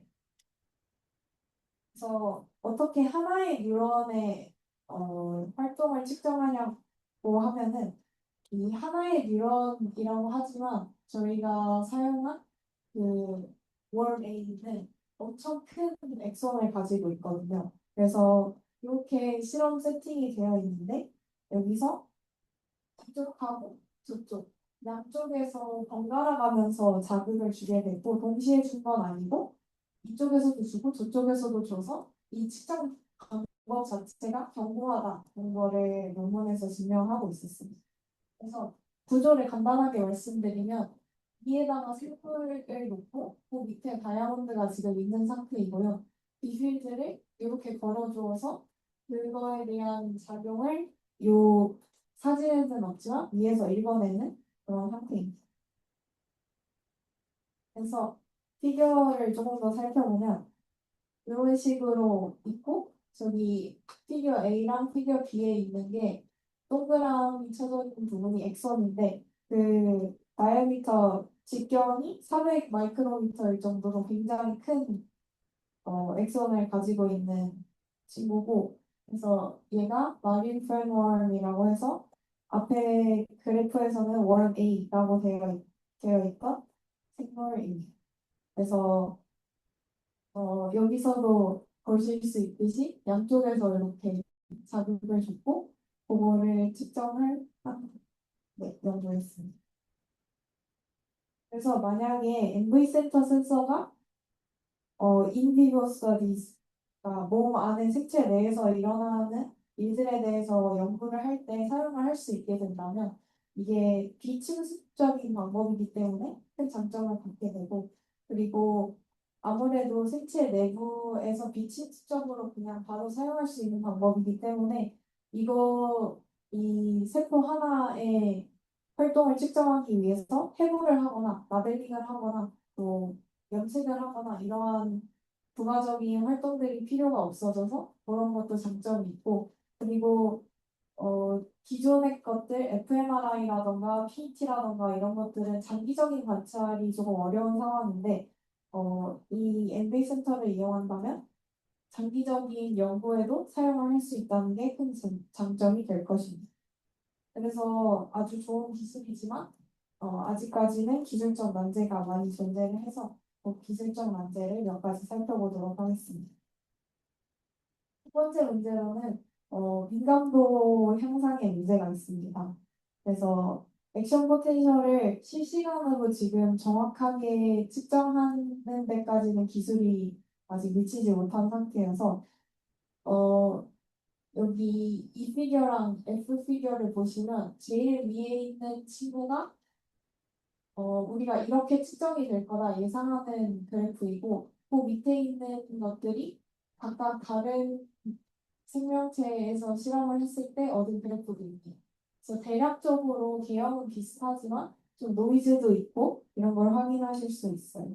그래서 민감도 그리고 정확도 그리고 실시간 측정이 가능하게 된다면 기술적으로 더욱 발전이 될 것입니다.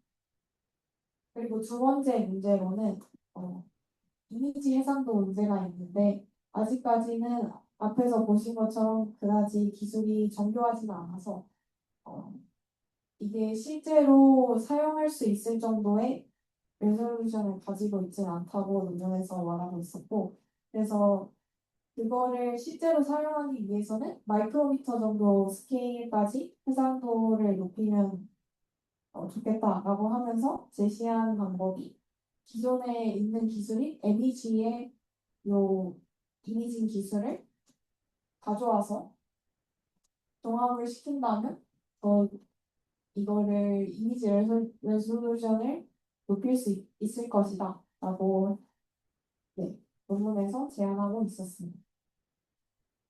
그래서 다음으로는 여러 뉴런의 네트워크를 측정하는 방법에 대해서 설명해 주실.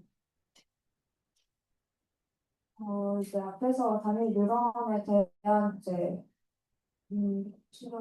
신호를 측정하는 방법을 이제 ODMR을 사용해서 추천해 주셨다면 이제 다중 뉴런의 네트워크를 측정하기 위해서 이제 기존에는 크게 두 가지 방법이 있었는데 첫 번째가 이제 MEA라고 미세 전극 어레이 방식으로 현재 이제 신경막 연구에 가장 널리 사용되고 있으며 세포 활동에서 병렬적이고 다중 부위인 세포의 외적 기록을 가능하게 하는 방법입니다. 그래서 평면에서는 이제 트랜스듀서를 규칙적으로 줬기 때문에 많은 세포에서 동시에 이제 전기 신호를 샘플링할 수 있는 거지만 이제 아까 이제 단일 세포 뉴런의 이제 방법을 알려주셨기 때문에 단일 세포 분해 능은 상대적으로 부족하다고 할 수 있습니다. 그래서 그런 점에서 MEA는 이제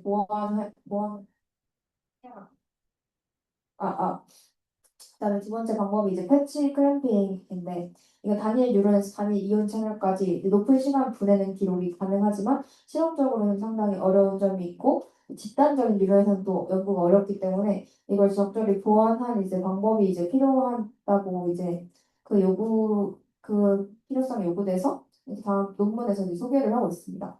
그래서 이 논문에서는 그 새로운 방식의 프로토콜을 제안하고 있는데 그래서 준비를 한 것이 우선은 이제 G1차 피질 뉴런을 이제 사용하고 신경망이 기능적으로 성숙하여 자발적 신호를 이제 내는 시기가 이제 대략 14일차 정도여서 그 정도의 뉴런을 타겟으로 실험을 진행한 것입니다. 네, 그래서 전개 방식이 크게 두 가지로 나뉘는데 첫 번째가 이제 평면 다이아몬드 위에 뉴런을 배양한 다음에 그냥 다음 세포 외 신호를 이제 넓게 측정하는 방식이고 두 번째는 이제 나노 다이아몬드 입자를 이제 준비해서 세포가 섭취하게 해서 엔도사이토시스 방식으로 이제 세포 내까지 침투시켜서 안쪽을 측정하는 방법이거든요. 이제 크게 두 가지 방법으로 이제 세포 내 외 신호를 측정하고자 한 것이고 이제 세포의 활동에서 이제 플루 5AM을 사용하면 이제 칼슘 과도 형성을 모니터링할 수 있어서 유, 배양한 배양한 것에서 뉴런 네트워크의 세포 내 칼슘 가도 현상을 이제 이 칼슘 인디케이터를 사용해서 모니터링할 수 있습니다. 그래서 그래서 칼슘 가도 현상까지 이 두 가지 방식으로 모니터링을 한 것이고 이 피규어 1이 이게 실제 장비의 모식도인데 MV 중에서 나오는 빛이 이제 형광 현미경에서 광시 형식으로 이제 이미징 되게 되고 유런 주변에서는 마이크로파 안테나가 설치되어 있어서 벡터 신호 발생기를 사용해서 증폭된 마이크로웨이브가 이제 나오게 됩니다. 그것을 이제 현미경에서 이미징을 하게 되고 B가 이제 실제 장비의 모습이고요.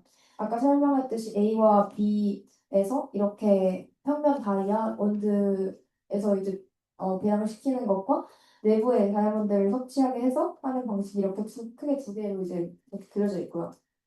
아까 이제 이 실험이 이제 아까 희선님께서 설명해 주신 ODMR 방식을 사용하는데 높은 칼슘 농도가 인디케이터에 의해서 감지가 되면 이제 곧 강한 자기장을 감지한 것을 설명할 수 있기 때문에 그 뉴런이 활동적인 것이라고 이제 저희가 이제 생각을 할 수 있습니다. 활동적인 뉴런을 감지하기 위해서 이제 칼슘 인디케이터를 사용해서 측정을 하는 것이죠. 그래서 또한 이 실험에서 이제 주목해야 될 부분이 살아있는 세포랑 죽은 세포를 두 가지로 나눠서 측정했고 마이크로웨이브의 유무에 따라서 각각 이제 형광 신호가 어떻게 나타나는지를 비교했습니다.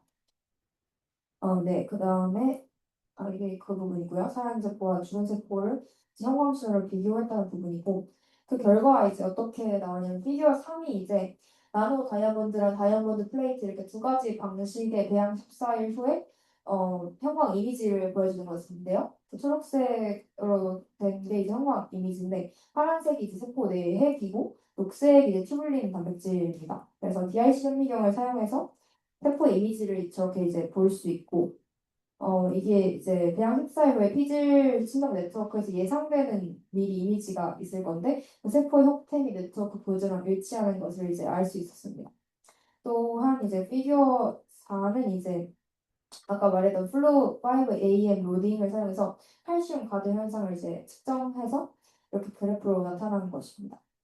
그래서 시간 경과에 따라서 이제 가로축이 시간이고 그래서 비디오 기록을 만들었으면 이제 이미지 프레임을 나타낸 것인데 여러 그 ROI가 이제 관심 가는 연구를 말하는 것인데 여러 ROI에서 이제 시간 추적을 표시한 것이고 200초랑 5초 시간 단위로 이렇게 측정한 것입니다. 그래서 두 다이아몬드 형식에 대해서 0.5Hz의 이제 지배적인 주파수가 있으며 유사한 활성 속도를 이제 보이는 것을 이제 알 수 있었고 내양 프로토콜이 이제 MV 센서 주변에서 다이아몬드 센서 근처에서 자발적인 신호를 보내는 뉴런을 가지는 이제 기능적 네트워크가 형성되도록 허용을 했다는 추측을 저희가 이제 이 자료를 이용해서 뒷받침할 수 있었습니다. 피겨 5가 이제 나노 다이아몬드를 포함하는 신경 네트워크에서 MV 감지 프로토콜, 그러니까 이 논문에 설명하고 있는 프로토콜을 적용한 결과를 제시한 건데 동일한 ROI의 관심 영역에서 발광의 시간 경과 기록을 이제 마이크로웨브를 사용하거나 사용하지 않은 게 이제 각각 사용한 게 빨간색 이제 실수가 나타나는 것이고 사용하지 않은 게 이제 파란색 점수가 나타나는 것이거든요. 그래서 파란색 사용하지 않은 게 높게 나타나는 것을 알 수 있고 마지막으로 피규어 6에서 평면 이제 아까는 이제 엔도사이토시스에 의한 나노 다이아몬드 에 대해서 이제 피겨 5에서 다뤘으니까 피겨 6는 이제 평면 다이아몬드 플레이트에 대해서 살아있는 세포와 죽은 세포의 아까 형광신호를 비교한다고 했는데 그 결과가 이제 이 결과입니다. 그래서 이 결과는 이제 죽은 세포에 비해 살아있는 세포에서 기록된 발광이 더 큰 점을 이제 알 수 있었고 네, 그래서 여기 통해서 이제 살아있는 세포와 죽은 세포의 형광신호까지 비교할 수 있습니다. 그런데 이제 이 방식이 이제 다중 뉴런의 신경망에 대한 연구이긴 하지만 아까 희선님이 단일 뉴런에 대해서 설명을 해주셨잖아요. 다중 뉴런임에도 불구하고 이제 이들의 방식을 보완하긴 했지만 그럼에도 불구하고 이제 분해를 정확히 높은 분해를 측정하기에는 아직 무리가 있어서 그 부분에 대해서 이제 관우님께서 이제 뒤에서 그걸 개선한 이제 다른 방식을 개별 분해능을 측정하는 방법을 설명해 주실 겁니다. 네, 지금 소리 잘 들리세요?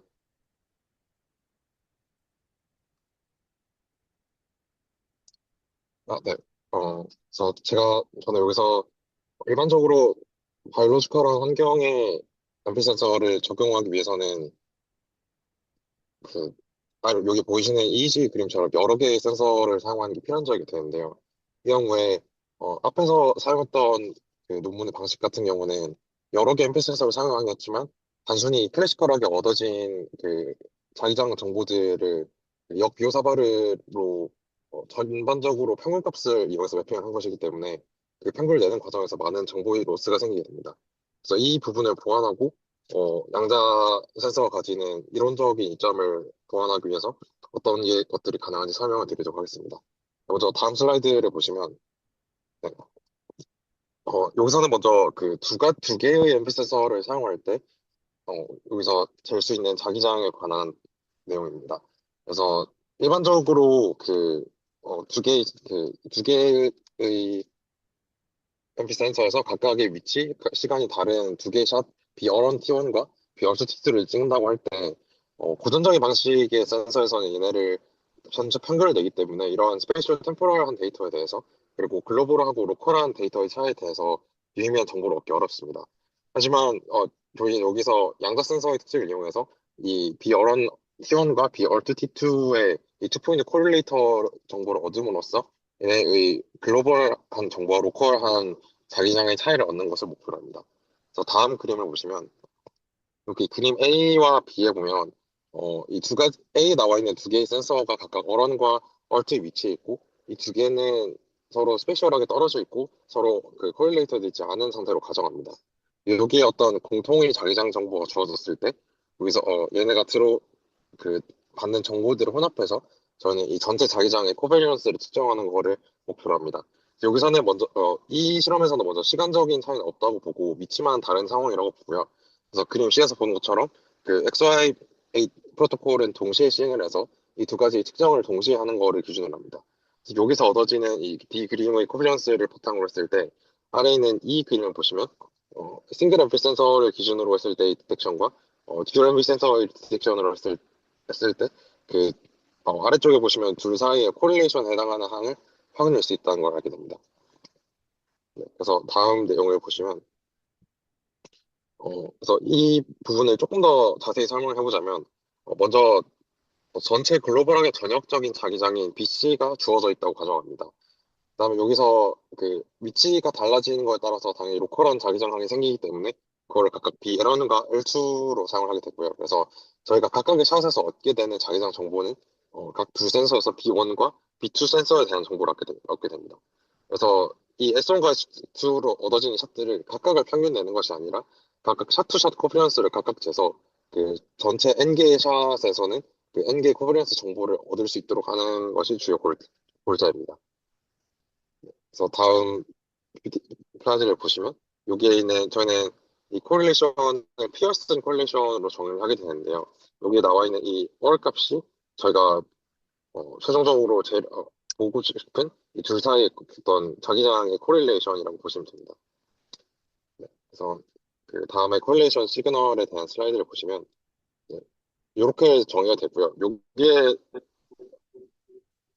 그래서 그 여기에 적혀 있는 건 이제 디코이런스와 리다웃을 포함한 코릴레이션 값이고 여기서 분모는 아이디얼한 항에서 실제 항으로 들어가는 노이즈를 포함한 항이기 때문에 이걸 뺐을 때는 어, 노이즈가 없다고 가정한 노이즈레스 환경의 아이디얼한 그 자기장의 코베런스가 됩니다.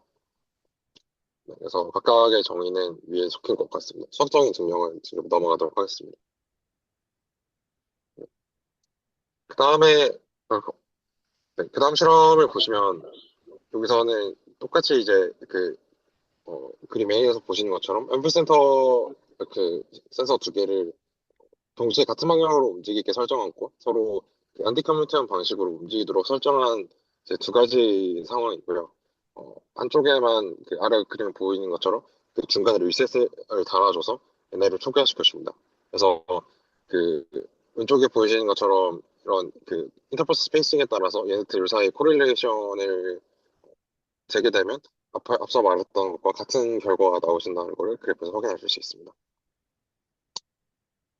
네, 그래서 다음으로 넘어가 보면 그래서 저희가 이렇게 해서 얻어진 각각의 그 로컬한 그리고 글로벌한 자기장 정보를 통해서 어, 저희가 전체적인 노이즈 스펙트럼에 대한 정보 또한 재구성을 할 수 있게 되는데요. 이거는 SCF로 정의를 하게 됩니다. 그래서 어, 전체 노이즈 스펙트럼의 SIF는 당연히 앞서 말한 것과 같이 전체 센서에 똑같이 주어지는 글로벌한 스펙트럼의 SCF와 각각의 로컬하게 주어지는 그 SLF로 나뉜다고 볼 수 있습니다. 그래서 저희는 이 커플런스 매그네토메트리를 사용을 해서 이 둘 사이에 코릴레이트된 스펙트럼인 SCF를 리컨스트럭트 하는 것을 목적으로 하고 있습니다. 그래서 그 해당한 식은 여기 보이시는 것처럼 이렇게 SCF가 재구성된다는 걸 알 수 있습니다.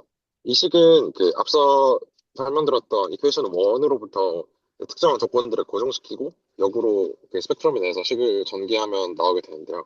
또 역시 자세한 수학적인 과정을 넘어가겠습니다. 하지만 이 항에서 보면 그 그 코릴레이션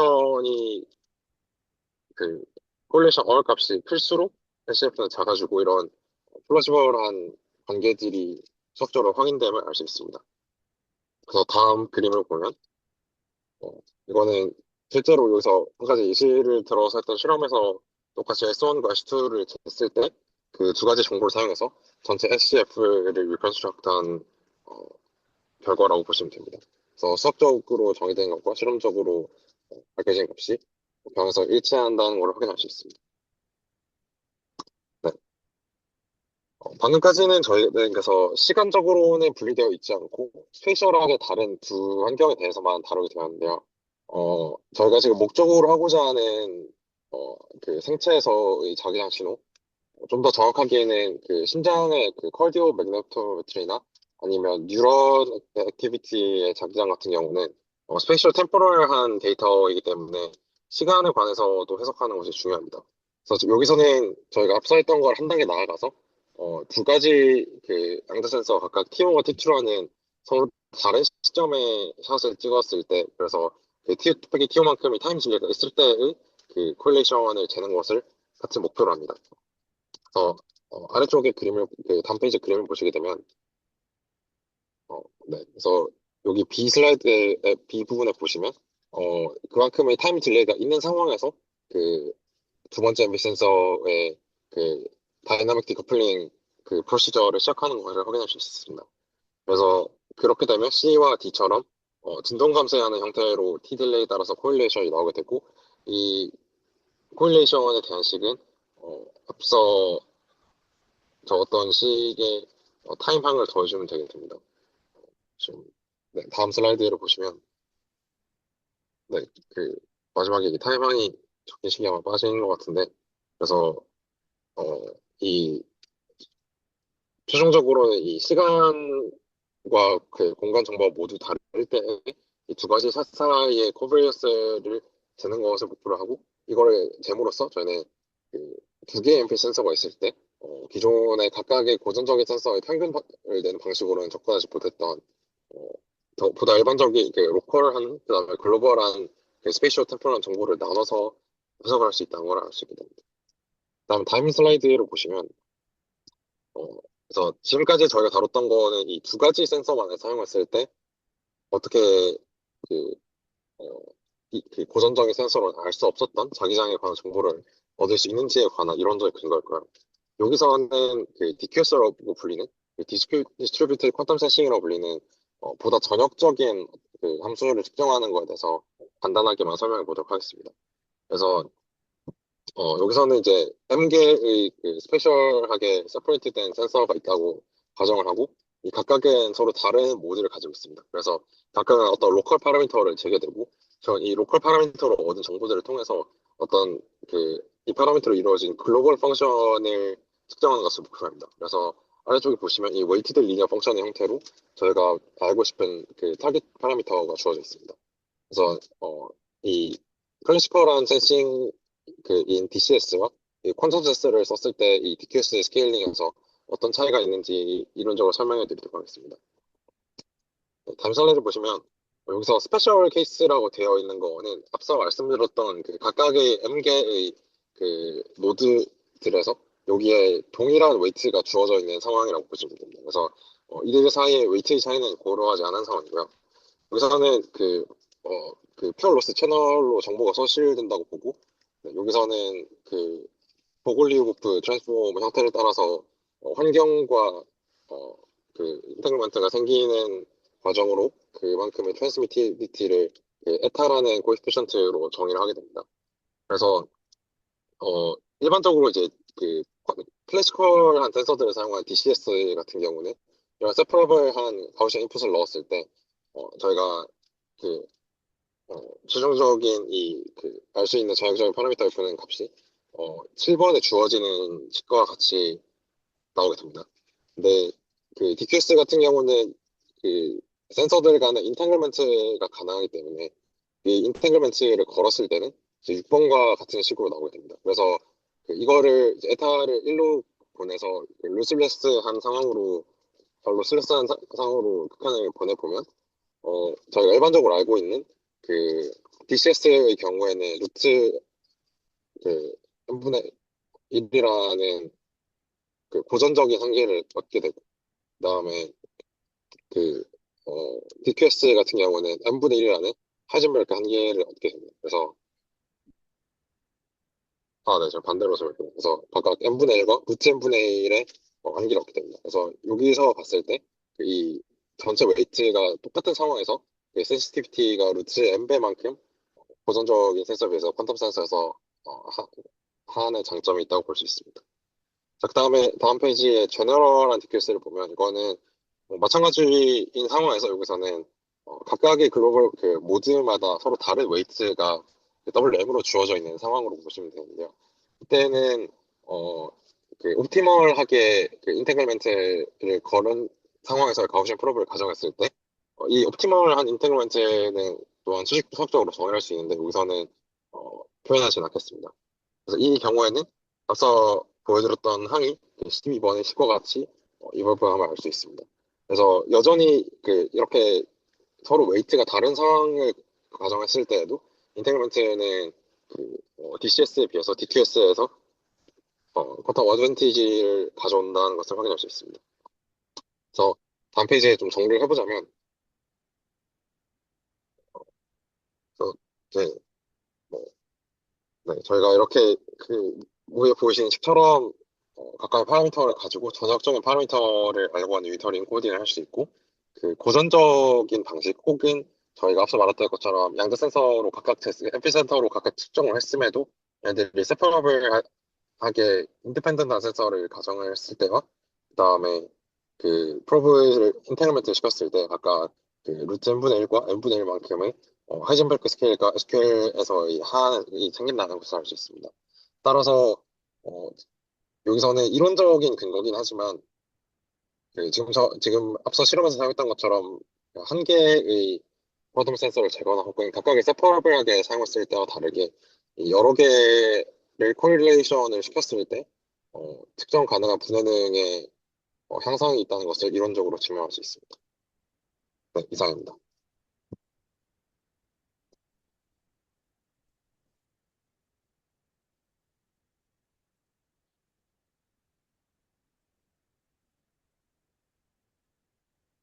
음,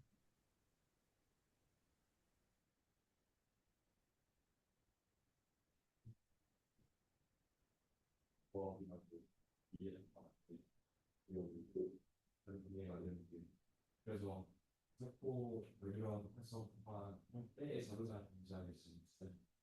그러면 세포 머리에 기다리를 할 되는 건지 저는 어떻게 생각해요? 실질적인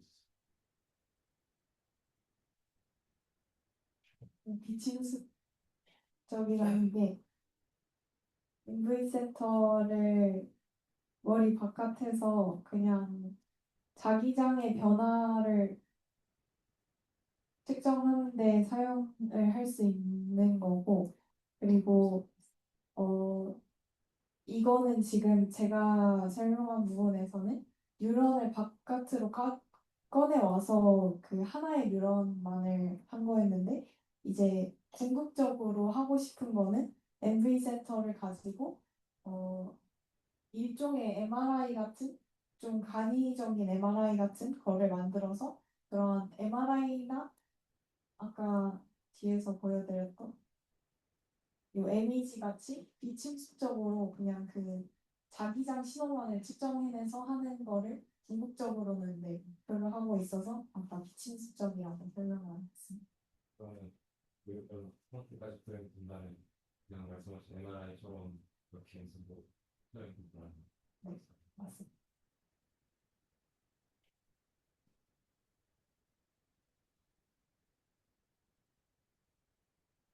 그리고 MV 센터라는 그 다이아몬드의 특성을 활용해서 이게 특성이 진행이 되는 거잖아요. 근데 사실 다이아몬드는 비싸잖아요. 이 다이아몬드 말고 다른 대체제로 사용할 만한 게 있을지 좀 궁금해가지고.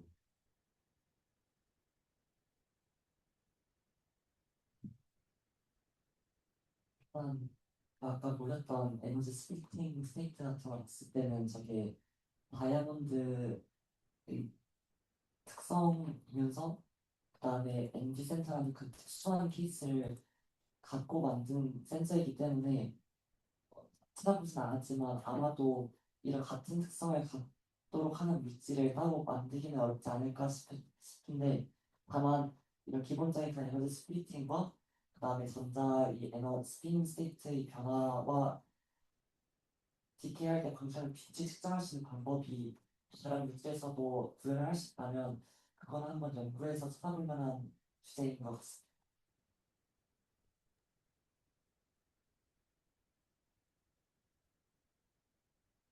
또 있으시?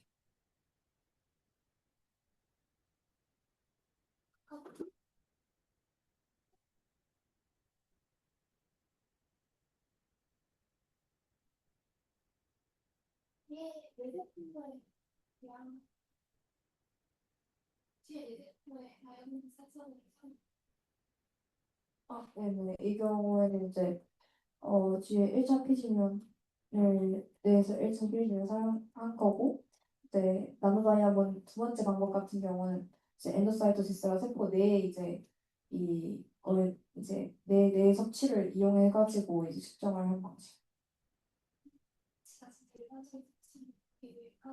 그러니까 그 세포 내 섭취라서 이게 세포, 그러니까 물질을 이제 성형을 통해서 이제 집어 넣었을 네.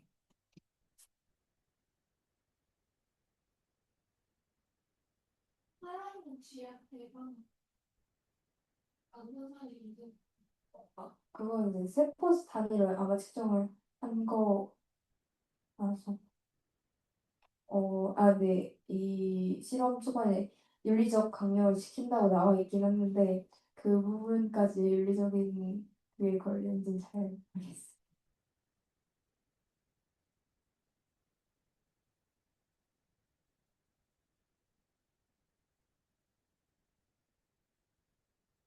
따라하고 있습니다.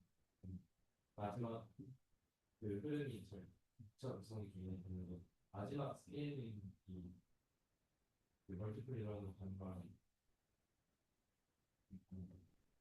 그냥 센서를 스케일링하는 걸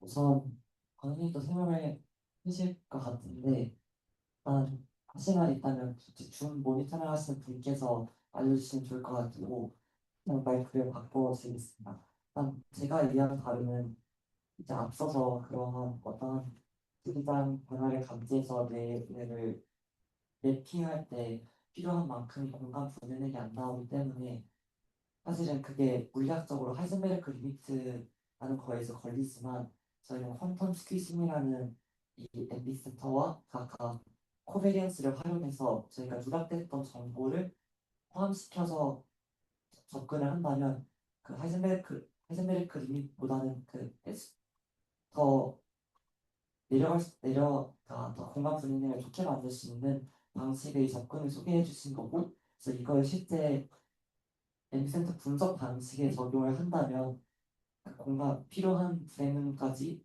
향상을 시켜서 스케일업을 할 수 있을 거다라고 정리를 했습니다. 혹시 관님께서 추가 하시고 싶으신 게 있으실까요? 네, 지금 계속 잘 들리시죠? 소리 나고 있어. 네. 소리가 어, 나고 있어. 설명을 하고 아, 계시나요?